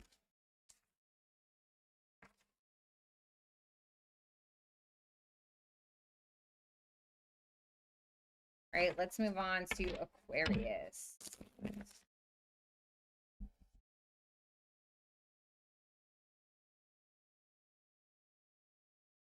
What's going on, Aquarius? Let's go ahead and see why you are irreplaceable to the person on your mind. But first, let's check in on their energy. The Hangman reversed could be a Pisces. The Knight of Swords. Okay. They're not waiting around anymore. If you've been in a separation or a non-talking phase with this person where you guys maybe really haven't been communicating or things have kind of been on the fence a little bit, they're not waiting around anymore. They seem to be coming in pretty quickly with communication. Okay? We also have Gemini here. And then we have the Tower reverse. This is somebody who wants to talk about keeping things together between the two of you. And I also think that this person has not quite had like an awakening that they feel like they need to have in general or around the connection. So they may end up coming to you for some kind of answer because it feels like they have questions about how you guys can keep dating or how you guys can stay married or stay together or continue to talk or whatever it may be. But there's questions that they feel like they have, and they may feel like they've been waiting around for a long time for these answers or trying to figure out the answers on their own, but they don't want to do that anymore. As far as like personality wise, when it comes to this person, this is the person who has a hard time letting go, and they have no problem verbalizing that. This is somebody who is likely very outspoken. They probably don't like waiting around for answers or for a conversation. When they want to have a conversation, they want to have a conversation and they want to have a conversation now. Like it's kind of a bit of an impatient energy. Because this may be a very realistic person. And especially because that hangman, like if you look at the hangman in the upright, right? Like no matter what, it's Neptune. But when it's in the upright, it's kind of like, I don't really know what's going on. What's the hangman reverse is like, oh yeah, I see clearly now, right?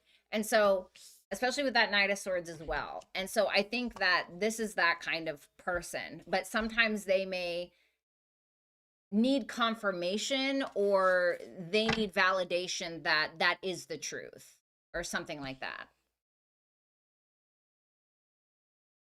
Okay. Why is Aquarius irreplaceable to this person?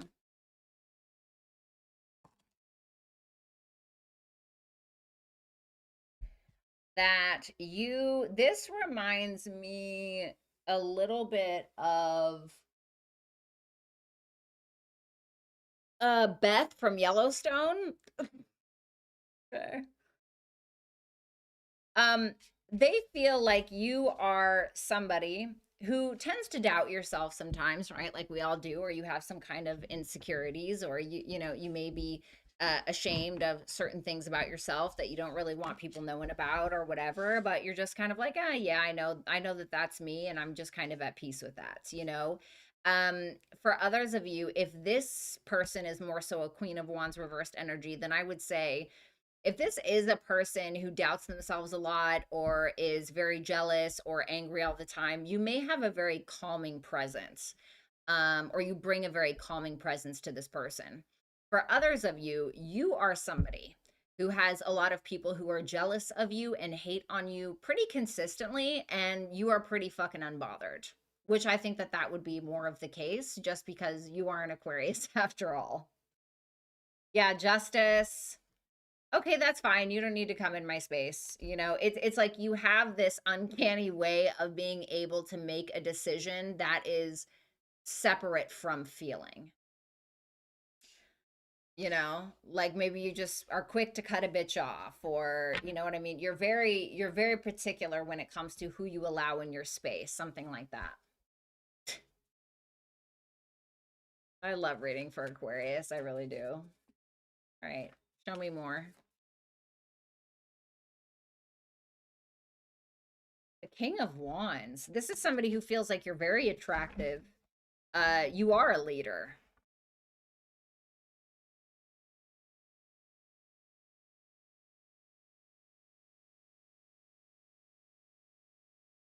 You put the people that are pretending in their place without having to actually put them in their place by your overall presence and existence. Like,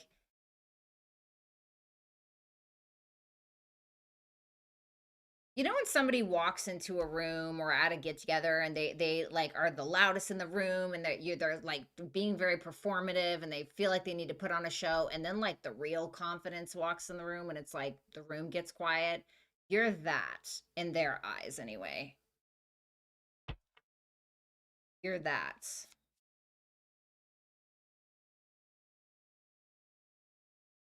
And I think that this person feels like they can count on you a lot. Yeah, Queen of Swords. You have this like duality here of like fire and air. Like you may be a very quick thinker, or like what you say always has some kind of pizzazz to it, or you know, you got some fucking zingers or some good comebacks, or maybe you're really funny. You know, you're very straight to the point. Like they don't feel like you're mean, but they feel like you don't have a problem detaching from the shit that really doesn't matter. Like you're somebody who's very wise, or somebody who's really intelligent. You learn from your experiences, you apply them, that's that. And you're not going to be bothered by people who are unbothered just because they're bothered by your presence, you know, or whatever. Okay.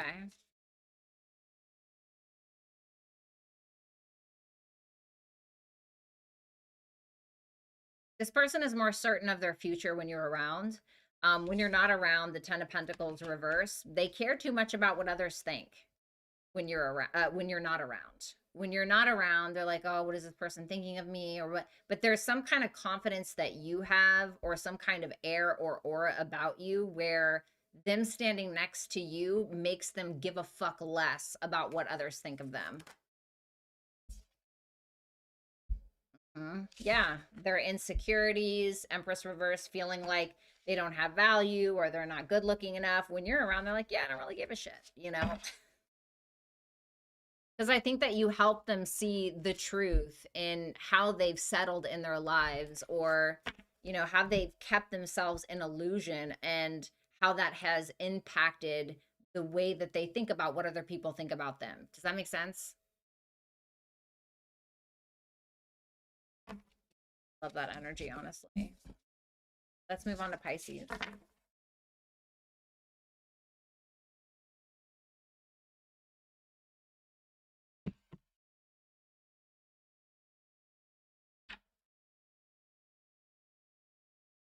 All right, Pisces. Let's go ahead and see why you are irreplaceable. But first, let's see who we're dealing with and what their energy is towards you. The Seven of Pentacles could be an earth sign. This person may have a financial interest in you, or they have financially invested in you in some kind of way. The Strength reverse. They're not very confident, though. They're going a little bit impatient. They're about to, I feel like they're about to do something stupid or impulsive. I'm getting like the Fool reversed in my mind or something. I don't know, too many. Too many.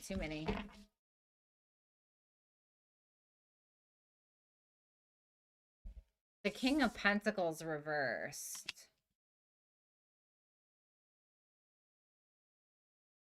Ugh. You know what this reminds me of? It reminds me of like the kind of guy. Okay, I'm just saying guy because I've been out with men and women, and men are the only ones that have done this to me. No offense.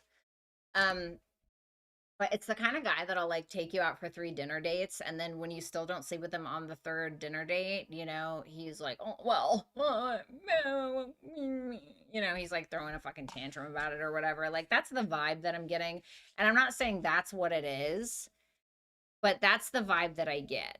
And this person feels like they invest in someone or in you just to be able to get something back. You know, there's conditions to it.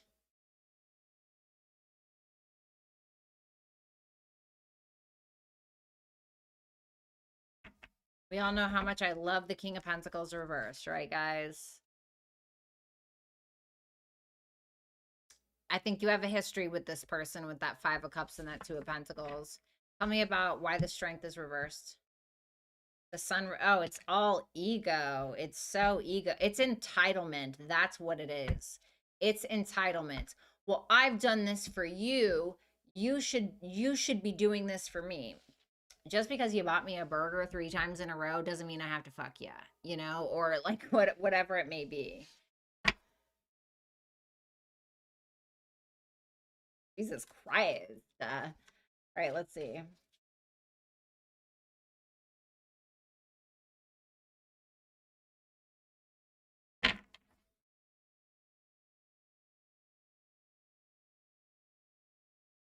Okay, death reverse for why well technically this part is your core essence or what they feel like makes you uniquely you.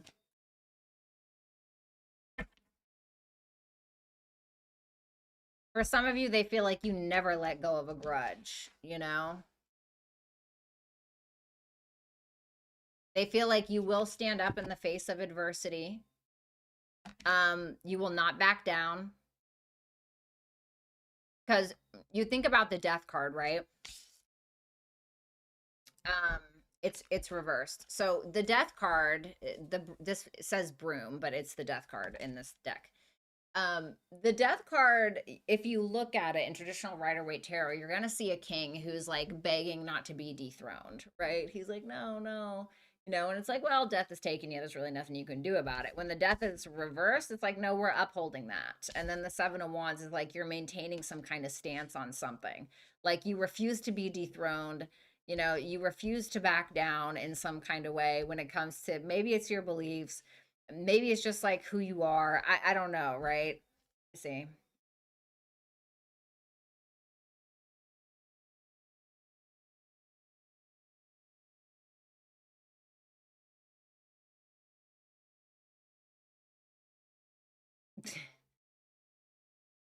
And anybody who challenges that, you really don't have the mental bandwidth to offer them a space in your life.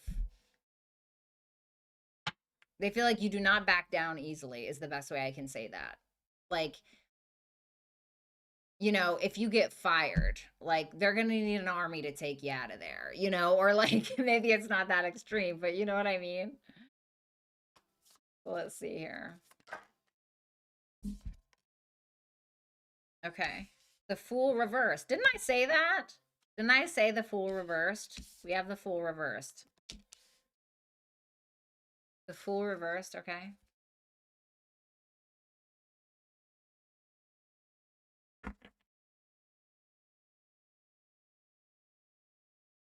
Yeah, I feel like you don't let this person get away with things, you know? It's like when this person tries to hop, skip, and jump and just kind of move on from whatever it is, you're like, wait a minute, let's go ahead and bring up what you did on June 6th, 2012 at 3:58 p.m. You know, it's like, but I think that they like it because it holds them accountable. But I think it also makes it very difficult for them to just like be who they are in this moment. Because this is somebody who feels like you're pretty fucking authentic and you're not here for the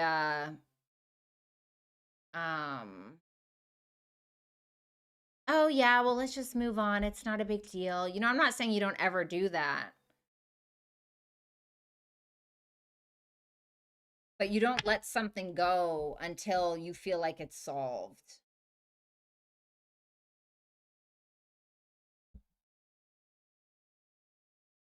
Okay. You know, like I think you make this person think twice is basically what I want to say.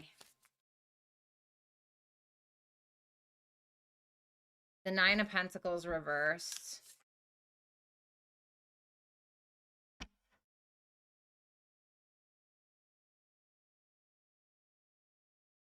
And the Page of Wands. So, you know, there's kind of two things to this, okay? Because on one hand, when this person is separate from you or when they feel like they're not around you, they feel like they don't have to work as hard or they feel like they don't have to prove something, okay? Because I think you check people or you check this person, you hold them accountable and you don't really stand down. When they want to move on from a problem that maybe they created, you're like, hold that thought. Let's sit down and have a meeting, you know, or whatever it may be. But also at the same time, you know, there's this kind of flirtatious, inspiring confidence that you entice in them by your presence or by what you say or what you offer. Even though they feel like a smaller player around you. Does that make sense? They feel like a smaller player around you.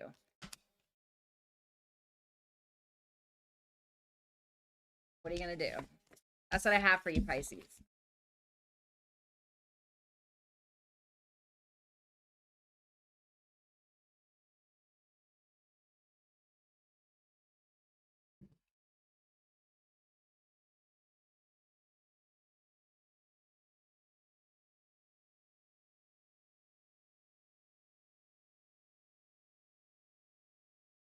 All right, let's move on to Aries. Last but not least. All right. Aries, let's go ahead and see why you were irreplaceable. First, let's go ahead and see who this person is, and we'll do an energy check.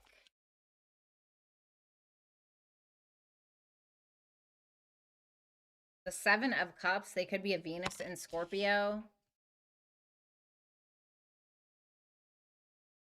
Okay. The Ace of Wands. I feel like this is a naturally very horny person. I don't know why I'm getting that. Just the Ace of Wands with that Venus and Scorpio energy. This phallic shape, okay? It's giving me like a horny person. For some of you, if you know you're in this kind of dynamic with them, you know, they may be exploring their options potentially, or this can also be somebody who kind of lives in fantasy mode, especially on a sexual level, like somebody who fantasizes about you a lot specifically in a sexual manner.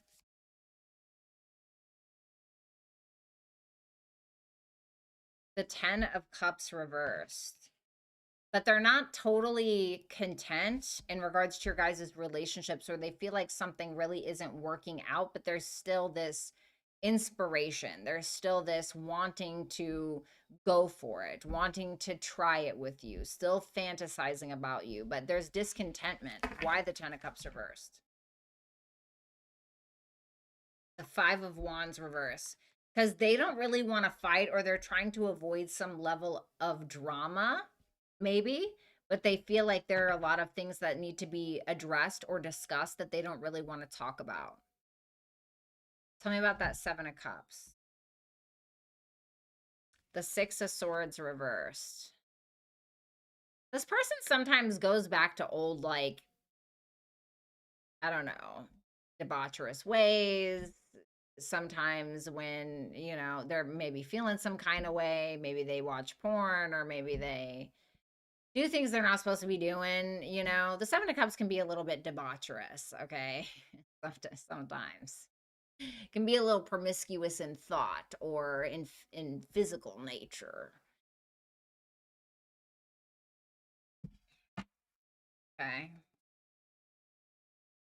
8 of Cups reversed. The 5 of Cups. You are somebody, like, if you have history with this person, okay, even if you haven't spoken in 10 years, this is somebody who always goes back to you, always thinks about you. Their mind always, like, compares others to you or something along those lines.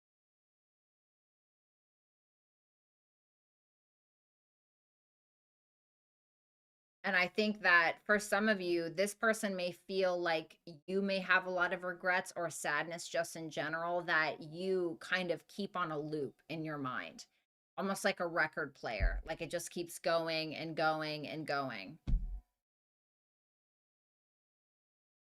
And they may feel like because of some bad decisions that they've made, they've missed a lot of opportunities with you. And I think that they found that in your life, you have settled a lot, whether it was for them specifically or a lot of behaviors,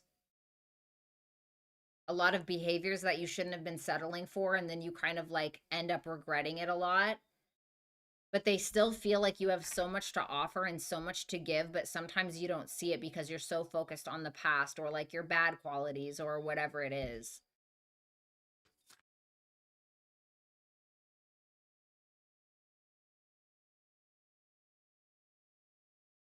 The Ace of Swords reversed. The 9 of Swords. You ease people's worries, or you ease their worries a lot, especially regarding like your specific perspective. This is somebody who feels like, they could call you at 3 o'clock in the morning and tell you about their worries or whatever, and you will help them alleviate those worries, or you will help get things off of their mind. It's almost like they look at you like a way to escape. I know that sounds really bad. I'm not reading it as bad, but I think they are kind of an escapist person, especially when they feel like they can't move on from their problems or whatever it is. They may have like escapist tendencies.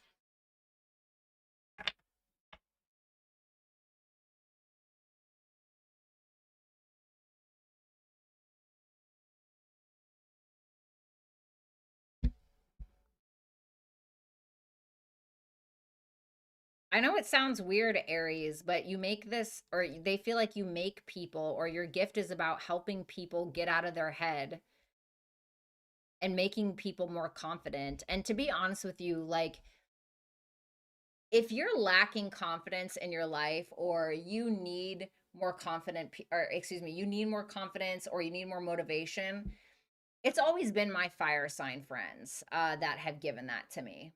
Like, especially Sagittarius, Aries specifically, like, have always given that to me.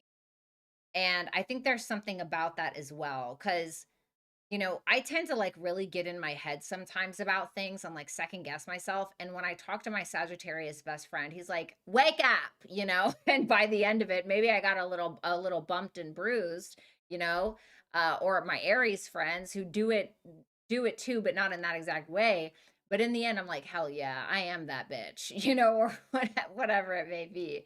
And I feel like you do that for people, whether you realize it or not. Okay.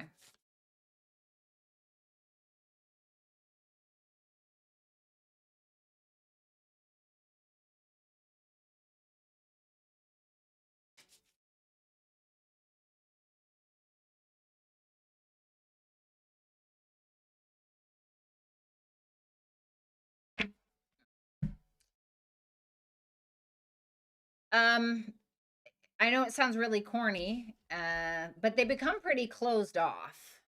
They become pretty closed off when they feel like you're not around or you don't want to engage with them. They feel very hopeless. Um, they feel unhealed. I think that you're likely a very healing presence in their life. And when you're not there, it's like the light from the sky is missing or something. And I know that sounds really corny, but that's what it feels like. You know, like I don't know what I would do if I couldn't call my fire sign best friend. Like I don't know what I would do. Like I would literally wither away and die. Like I again, you know, sixth house stellium baby. I overthink to the gods. And if I could not call my fire sign best friend, I would really lose the fucking plot, you know? And that's kind of what this reminds me of a little bit. So don't doubt the impact that you have on people. Okay.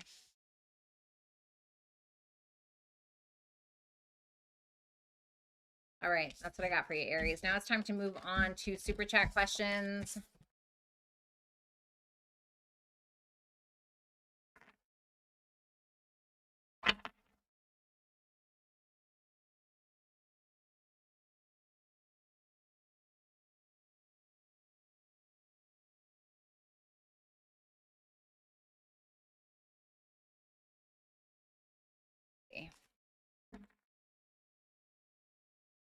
All right, thanks, guys. Thank you, Vanessa.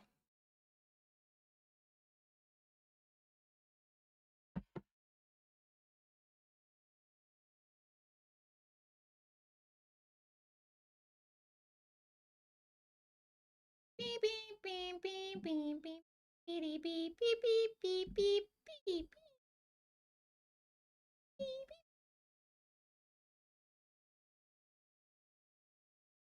Okay.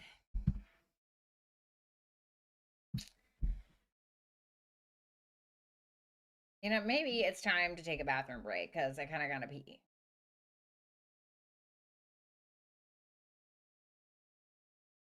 Oh, good. Now that weird orange lighting doesn't look so weird. It's gracious. Starting to look, I was looking like a little bit like Trump earlier. Okay. Um, you're welcome, Michaela, anytime. What's up, Nicole? Something happened to Mojo's cat? What's up, Lori? Holy shit, Lori. Did I just not even see you until now? Well, I feel like a big piece of shit. Love ya. Thanks, Candy. No problem. Oh, it's serious when I put the hair in a ponytail and roll the sleeves up.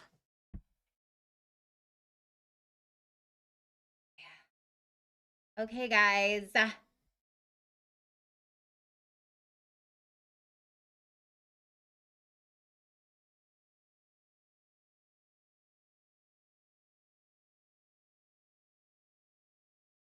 right. Should I pee? Yeah, I should pee. Let me pee. Let me pee. I'll be right back. Get my pajamas.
Alrighty. Hope you guys didn't die on the vine without me.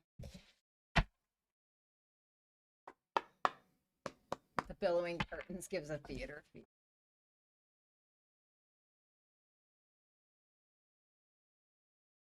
Love that, honestly.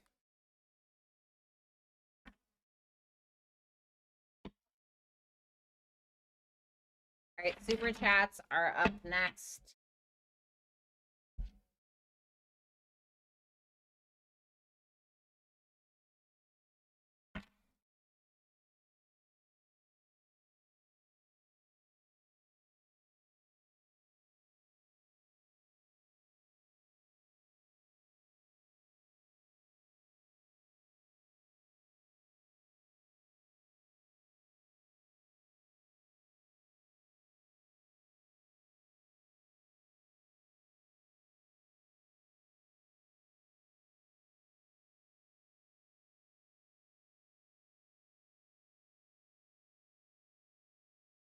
Hope you're doing well, Lori. All right. We have number 1.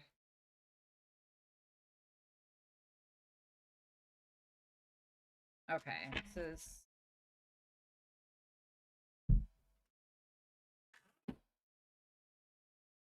here. Oh, you can't even see out the damn window. Never mind. Right. All right. Well, whatever. Right.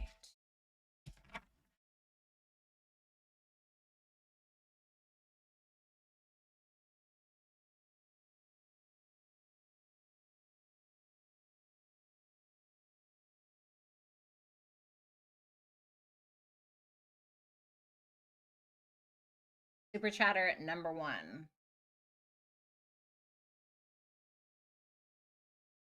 Sure, let me see.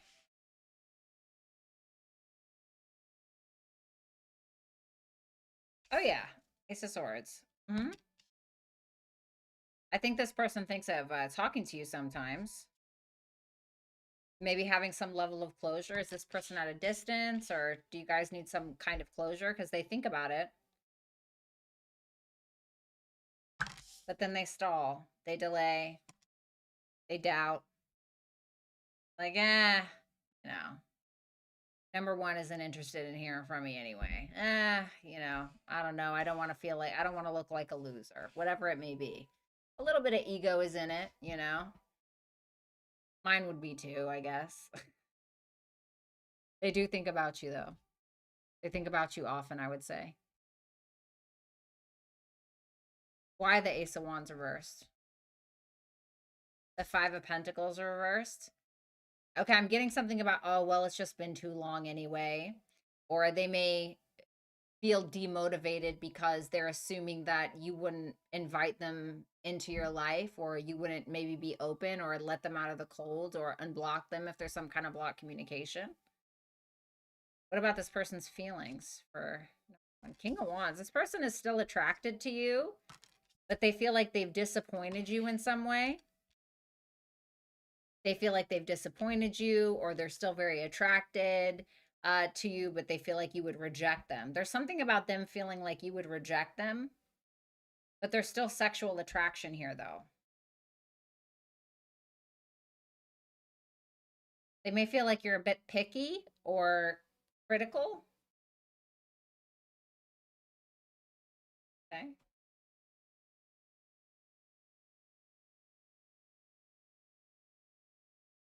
What does she want from number 1? Wow, okay, I wasn't really expecting that.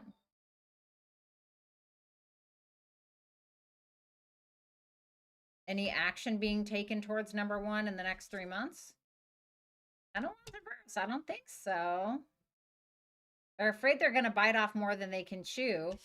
This person thinks about talking to you quite a bit, thinking about reaching out, thinking about your relationship. This person may have even considered, or is still considering, whether a relationship is in the cards, pun intended, for the both of you.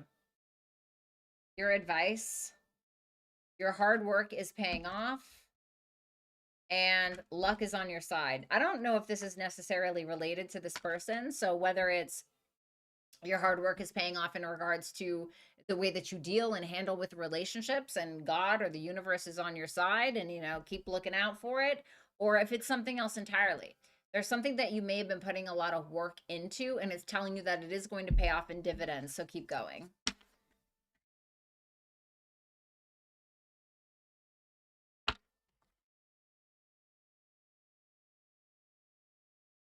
Thank you so much, number one.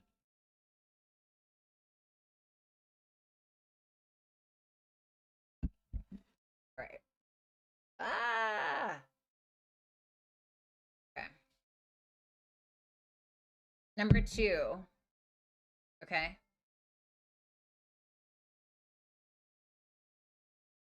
Don't be naive. It's saying Page of Cups reverse. Don't be naive. There's something about your emotional energy that needs to be worked on. So, for instance, if you have been too trusting, okay, let's say it's that. Let's say you've been way too trusting, always giving the benefit of the doubt, although like people really haven't, or someone specific hasn't really given you the proof that you should feel that way. There's something around that that needs to be worked on. Okay. Maybe it's something else entirely. Whatever it is, there's something emotionally that needs to be tweaked or kind of worked on here.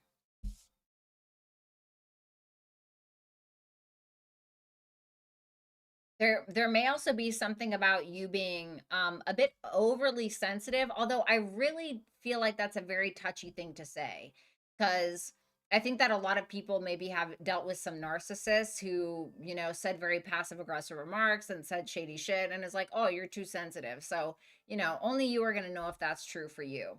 But there may also be some potentially some trust issues, and I don't even really think it's with others. I think it's with yourself. So, for instance, when we become too trusting with a person in our life, and then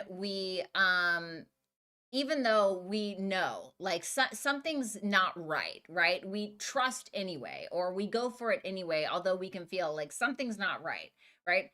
It actually has nothing to do with the trust that we have for that person, and it has everything to do with the trust that we have with ourselves. So, I want to say, like, learn how to trust yourself more, okay?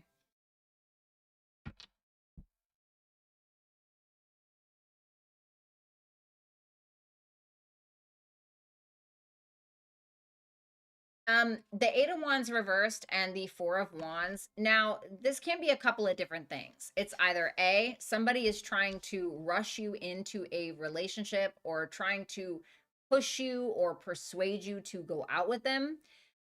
Or this can be where distance is an issue between you and another person trying to get together. Okay. So that's what you can kind of expect there. Thank you, number two. Number three.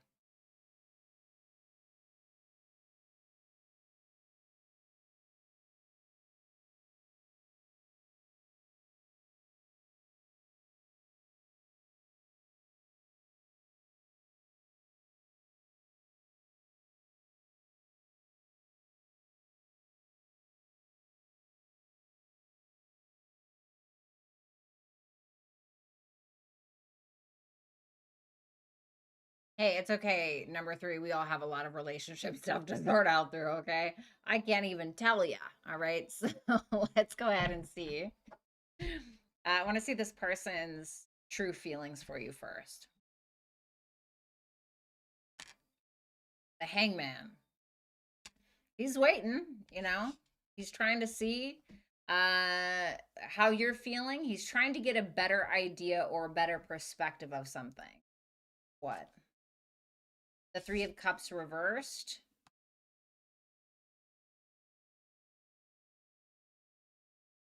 On whether or not you want a reconciliation with him, on whether or not he wants one with you, on whether or not it's going to create some level of drama or another misunderstanding.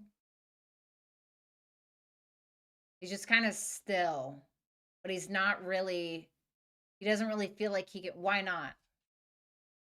The Three of Pentacles. He may be just trying to like get on the. There might be a third party. It seems to me like there's a third party. Because it's like I didn't want to go straight to that with that Three of Cups reverse, but then for the Three of Pentacles to come out on top of it, it feels like there's a third party influence. So it doesn't always necessarily have to be romantic. It can be like a friend or a coworker who's like, "Oh, come on, man, you know, you shouldn't really get involved with that again." And he's trying to think like, "Should I?" with that Hangman. So it doesn't always have to be romantic. It seems like he's just trying to keep things cool. Like he's just trying to work together. Like if you guys work together, I think, did you say that? Okay, no, I don't think that you did. If you guys work together or whatever you're working on a project together or whatever it may be, there's that camaraderie. He's trying to keep up that camaraderie, but there's still like a tell me about that Hangman. The Seven of Pentacles. Yeah, I feel like he's got his hand in a couple of different cookie jars, if I'm going to be honest with you, with that Seven of Pentacles.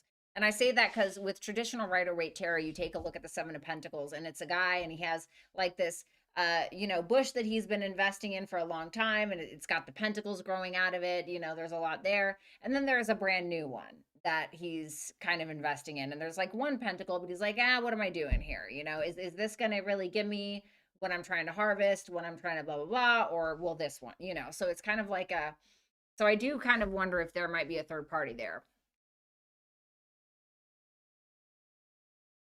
And I think he's still deciding if he wants to invest in this or not. So he's contemplating. It's not totally out of the.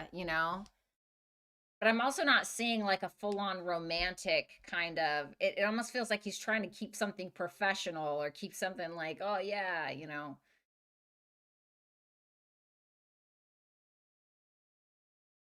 Are there true romantic feelings here from him to her?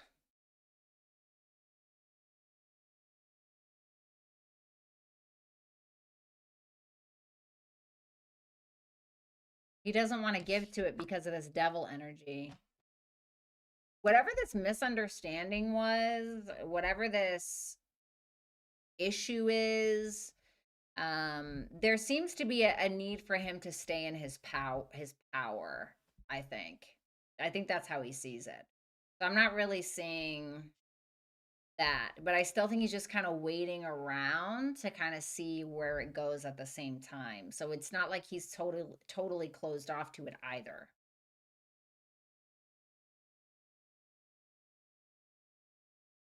Um, is she wasting her time here? What would she get out of this if she continued to pursue it or whatever?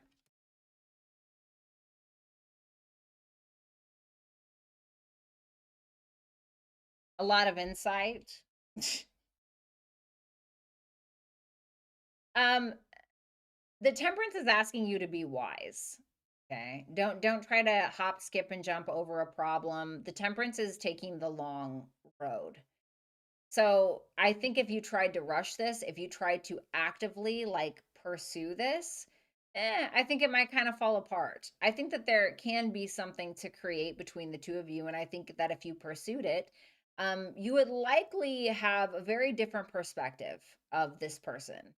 Um, I think that you would get conversation out of him. I think it would force you to come out of your comfort zone, and I think that you would have to be the one to take initiative and make outward plans and initiate contact and all of those things. And if that's something that you want to do, great. But really, I think at the end of the day, what you'd really get from this is insight more than anything, an understanding of him, of you.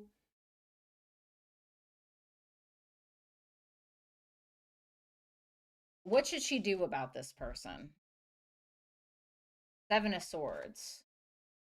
Eight of Cups reversed. Do not do that.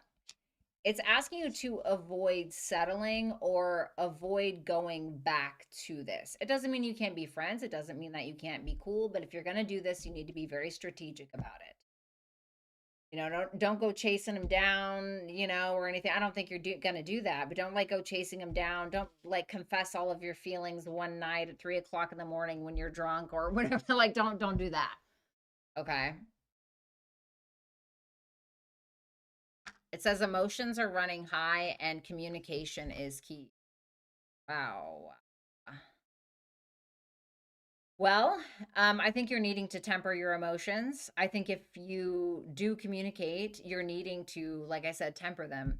And that's kind of interesting because we have the Knight of Swords here. Okay. Give me one more for this. Wow. I think that you should just be honest. Time to take action. I think it's just time for you to be honest.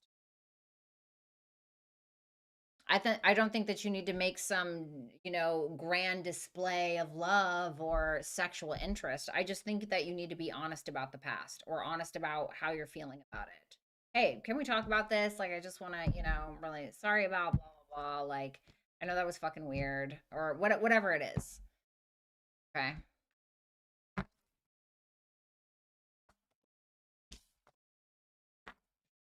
All right, thanks a lot, number 3. Best of luck. Number 4. What's up, girl? Oh, that's okay. Okay, I already know. Okay. All right, let's see. Is this person, first of all, let me see this person's energy towards number 4. The Page of Swords, he's thinking about you. He may be thinking about either making something right or making some kind of decision based on logic more than anything.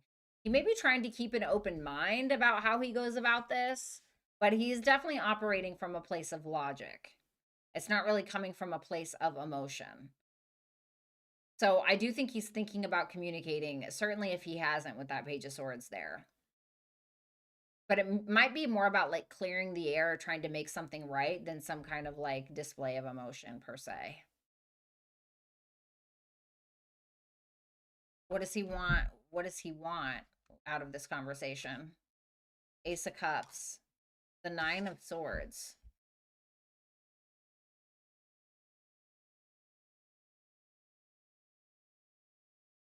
What's that Nine of Swords? So he does think about this. He does think about this, and I don't think he thinks about it lightly. I think he overthinks about it sometimes. A lot of it is because he's having a hard time letting go of you or letting go. It feels more of control over the situation than anything. He may be thinking about like, oh, who is she giving her love to, or who is she, sleeping with, or whatever it may be, because he wants your femininity or he wants your vulnerability, is what I'm getting off of that.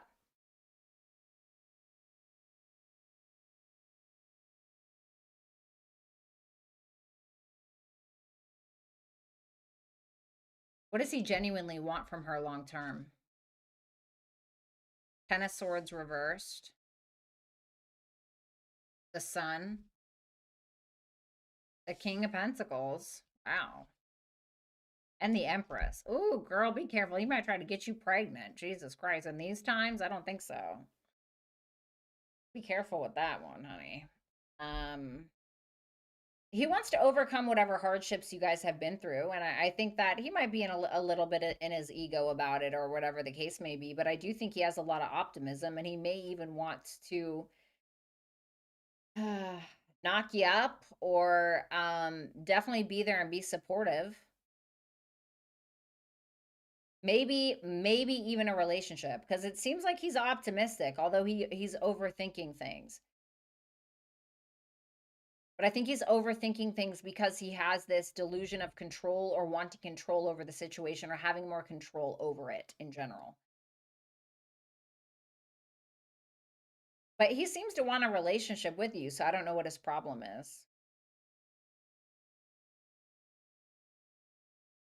You have a personal issue reaches a resolution. Yeah, so it probably will. And then it says nothing will come of this situation.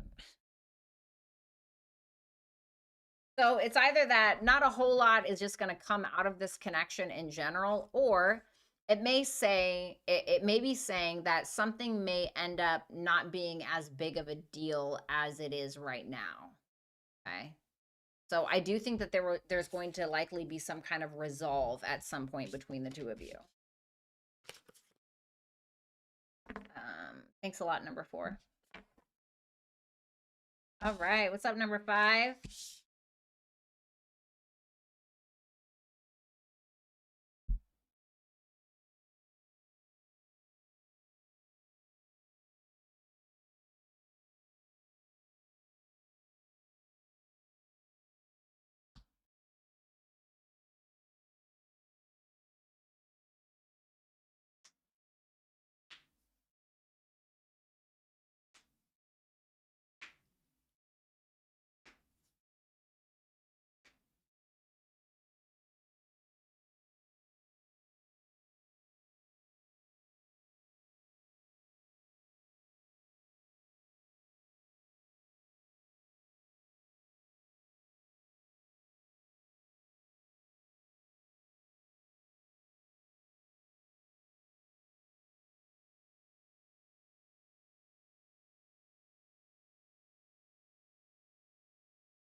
Okay. See. What's hidden from number 5?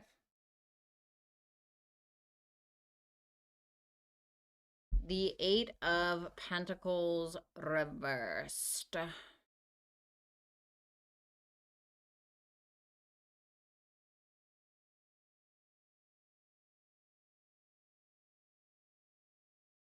There may be somebody messing with your reputation a little bit. I would be cautious with that, okay? If it's not that, I think that something's probably going to be a lot more work than you think that it is, okay? Particularly maybe a relationship. 2 of Pentacles. It may create a little bit of chaos. I don't think that you can't handle it, but I do think it's going to create a little bit of chaos. Something about your reputation. There's a way to ground something. It's asking you to be incredibly practical with how you're doing something. Calculated, not in like a sleazy way or anything, but just be very sensical about it. Okay. The 9 of Wands. Okay. Yeah, something's going to be a little bit harder than you think it is. I think you can come out on top in the end, especially if it's regarding a relationship, but it is going to be difficult. Why the 8 of Pentacles reversed? The Lovers.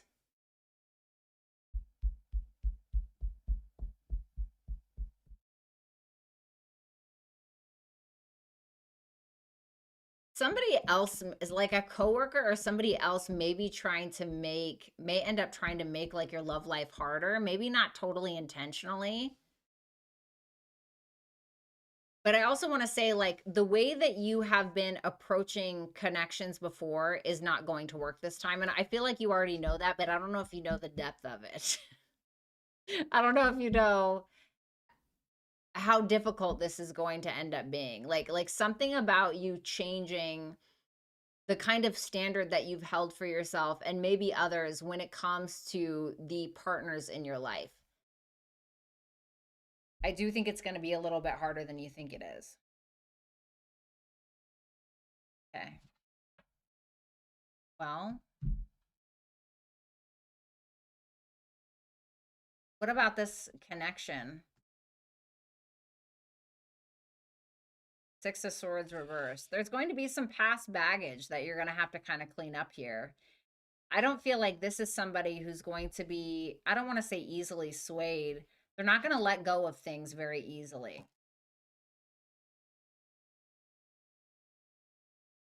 I feel like this person is very critical. Like somebody here that you're going to try to get with is going to end up being very critical and is going to, I think it'll be worth it because the Lovers is here, but I think it's going to be very difficult because they're critical. They don't let things go. Okay. But I feel like you can do it. And I think that this is also somebody in turn who's really willing to put in an honest to God effort into the connection. Like, I don't think that they're a half-asser.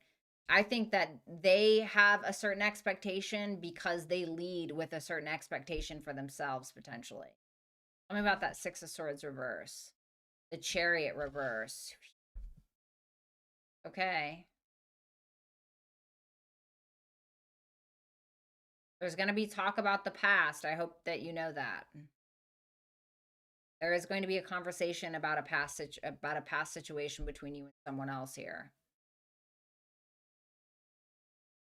And it may kind of like, I don't want to say it's going to frighten you, not like you're a pussy or anything, but it may feel a little uncomfortable, I guess is what I want to say.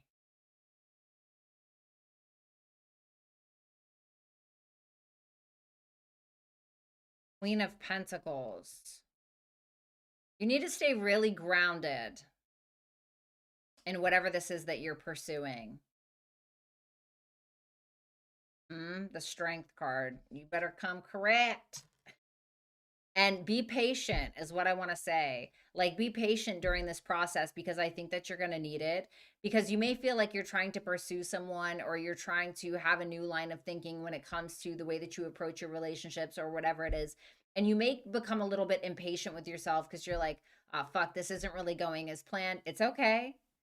Stay calm. You know what I mean? Maybe just fall back a little bit. You don't need to go all in at once. That's kind of the Queen of Pentacles and the Strength. Something is going to take a while. It's going to take work to really stabilize in the way that you want, whether it's this person or just in general terms. Okay.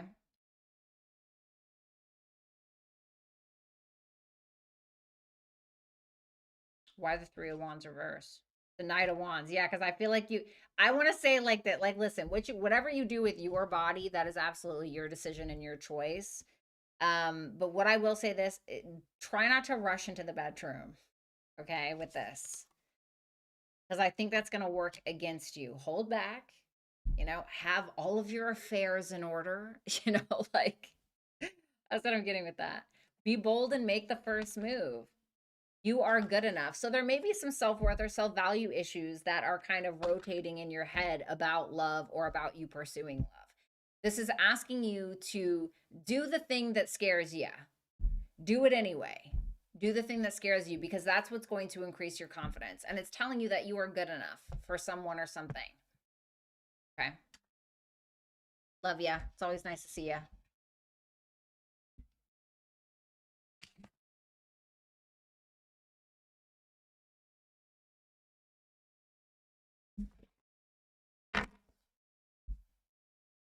All right.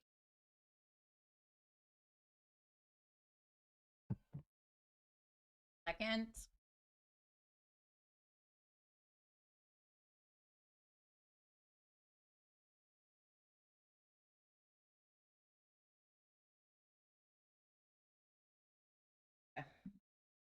All right, number 6.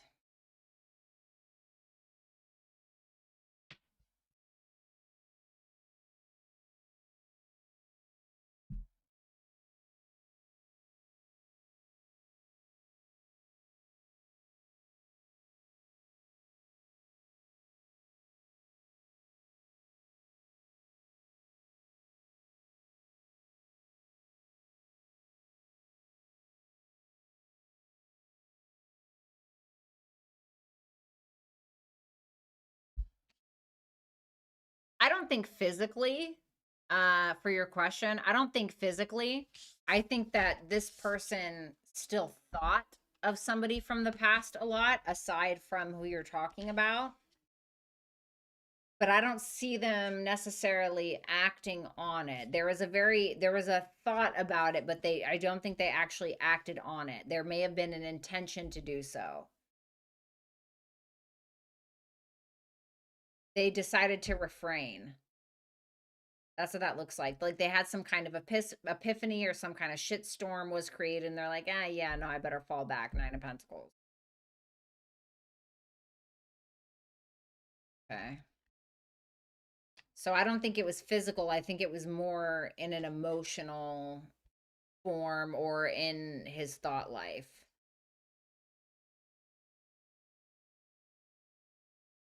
Tell me about, who was the Six of Cups reversed? A water sign, maybe? Cancer, Pisces, Scorpio, or somebody who was naturally very jealous, maybe very manipulative, something like that. A little schemy.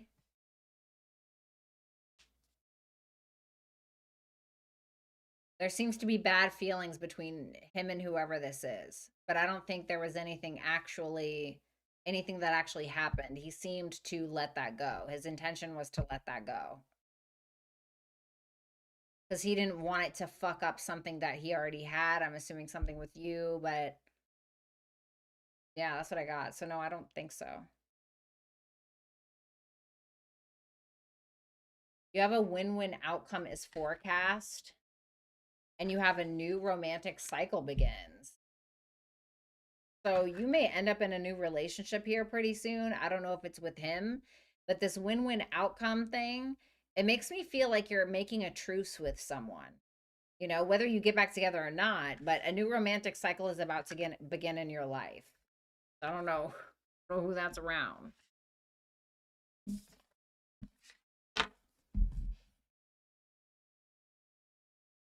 All right, thank you, number 6.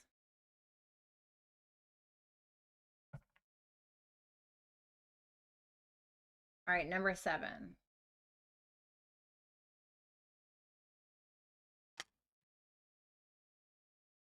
10 of Cups reverse and the 2 of Cups reverse.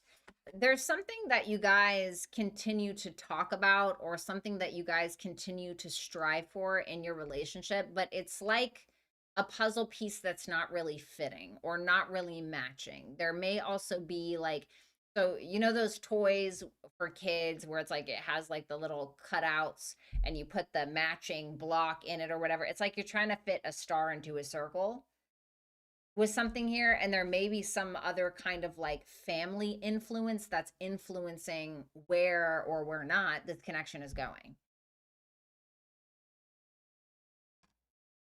Yeah, the Judgment reverse, the Emperor reverse. I feel like he's in his ego quite a bit. Like he doesn't seem to want to potentially take some kind of accountability for something if there is something that he needs to be accountable for.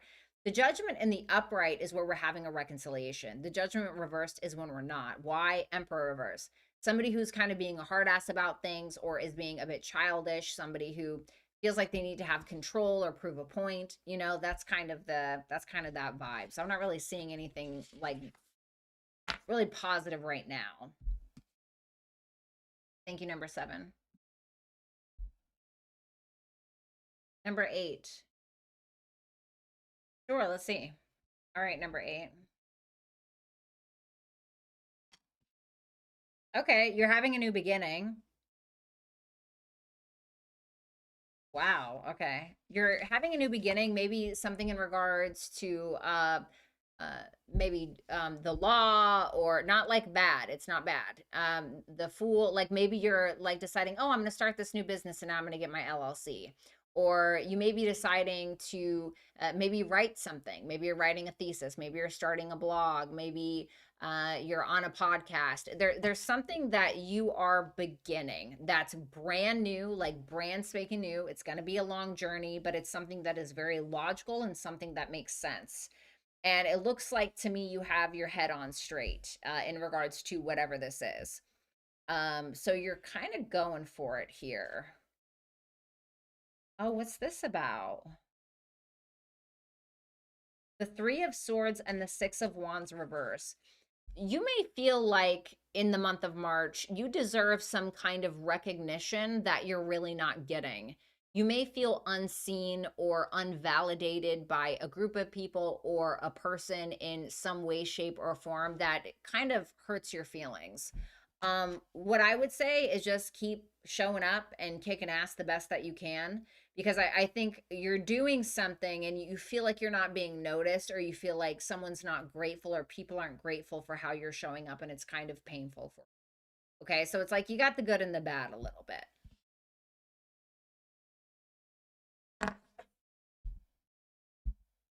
Thank you, number 8.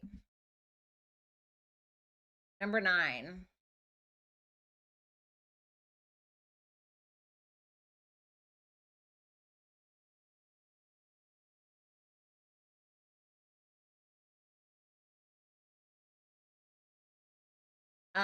All right, so number 9, I cannot legally like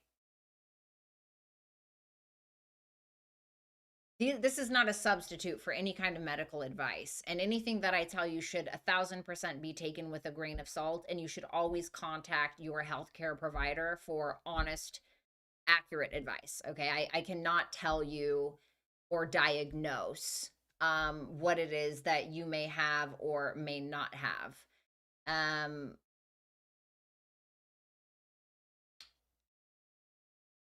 I don't really, to be honest with you, I can't really answer that for you. I just don't feel comfortable answering medical questions.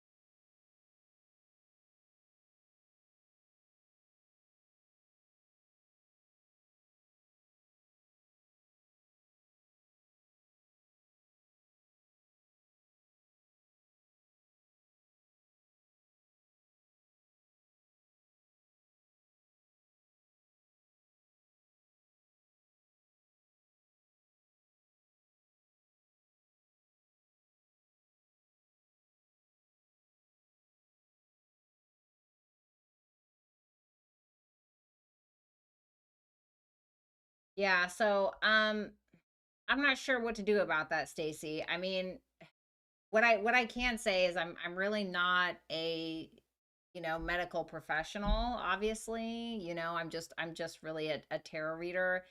If you're having like really severe if you're having severe um issues like that, I definitely think that you should be going to the ER. You know what I'm saying? um I just don't feel really comfortable. I really feel like I can't give you an answer with the cards, unfortunately. So I am just going to kind of like give you your money back or whatever.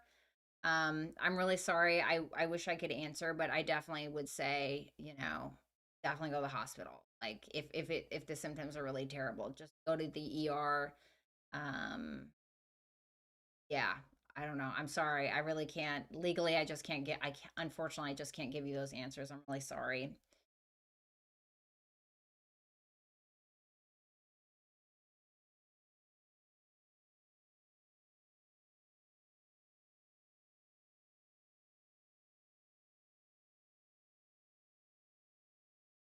All right. Let's see.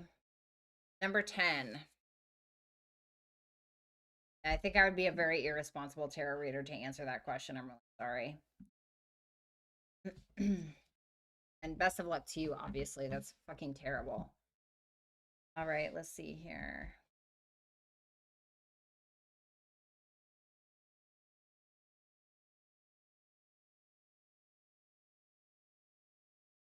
Seven of Cups reverse, the Hermit reverse. Okay. King of Swords. You seem to be coming out of some kind of fog. It almost reminds me of when Neptune went into Aries, and I felt like the veil had been lifted in regards to a specific person in my life. And I was like, oh, you're a hater. Like, like I realized that about someone. I'm not saying that's what it is, but there is some kind of realization, but it feels more of like yourself, about yourself, about who you are, who you want to be, who you are out in the world. You may be writing about it, reading about it, asking advice, giving advice. Honestly, I mean, it's a very logical, very realistic, wise energy that you seem to be in. What is that Hermit reversed about? The Five of Swords reversed. There's something that you may have been pressing for or trying to prove in the past, and you're just kind of like, I don't really want to do that anymore. And it's something in regards to your identity. So, if we can come up with an example, maybe you always just thought like, oh well, I'm just supposed to always be available for everyone, and I'm just supposed to be that friend that you can call at any time to give advice, and that's just my role. And now you're kind of like, no, it's fucking not. I don't really feel like I have anything to prove, or whatever it may be. So like you're coming from a very authentically you place with whatever this is, and you may be communicating this to someone, and vice versa, like that you and someone else may be kind of going back and forth about it for whatever reason. So I think it's a very aware energy that you're in, and it's a very emotionally intelligent and very self-aware energy that you're in. It may also be that you are making some kind of decision to come out of hiding, or if you have been isolating or keeping yourself from something or someone, this may be a time where you speak out or you come out about something as well. I don't know what the hell that's about. Okay, or someone's doing that to you. Love you, Nicole. Thank you. Or I mean, Jen. Out of that.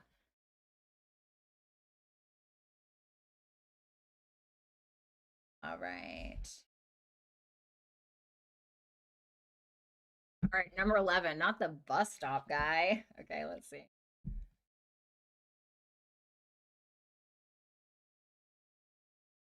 He's pretty content, with where things are. He finds you attractive. Nine of Cups, Queen of Wands. This is somebody who feels like you check off a lot of the physical boxes for him in regards to like your physical appearance and how you present yourself and your confidence. I think that he finds that very attractive. What are his next actions towards her? All of a sudden, he seems to get in his head out of nowhere. I'm not really sure what that's about. The star reversed, the eight of swords. All of a sudden, it seems like he kind of closes up. It feels like insecurity a little bit. He's in his head. Like he seems to all of a sudden. I'm going to pull an extra one for you. Why? What's triggering this? The Five of Wands reverse. Oh, there may be something that would disrupt a situation in his life if this continued. And he seems to be feeling like he needs to avoid some kind of drama. So all of a sudden, he's stuck in his head about this specifically and doesn't really have a whole lot of faith in it. Okay. So I feel, and it feels like he doesn't want to share it with you or something like that. Because the Eight of Swords and the Star Reverse is kind of like where we're keeping it to ourselves a little bit. Okay. I don't know what that's about, but I mean, the first part looked great, you know? All right. Thanks a lot. All right, guys. I love you. Please have a wonderful, wonderful evening. I will talk to you guys later. Thank you so much.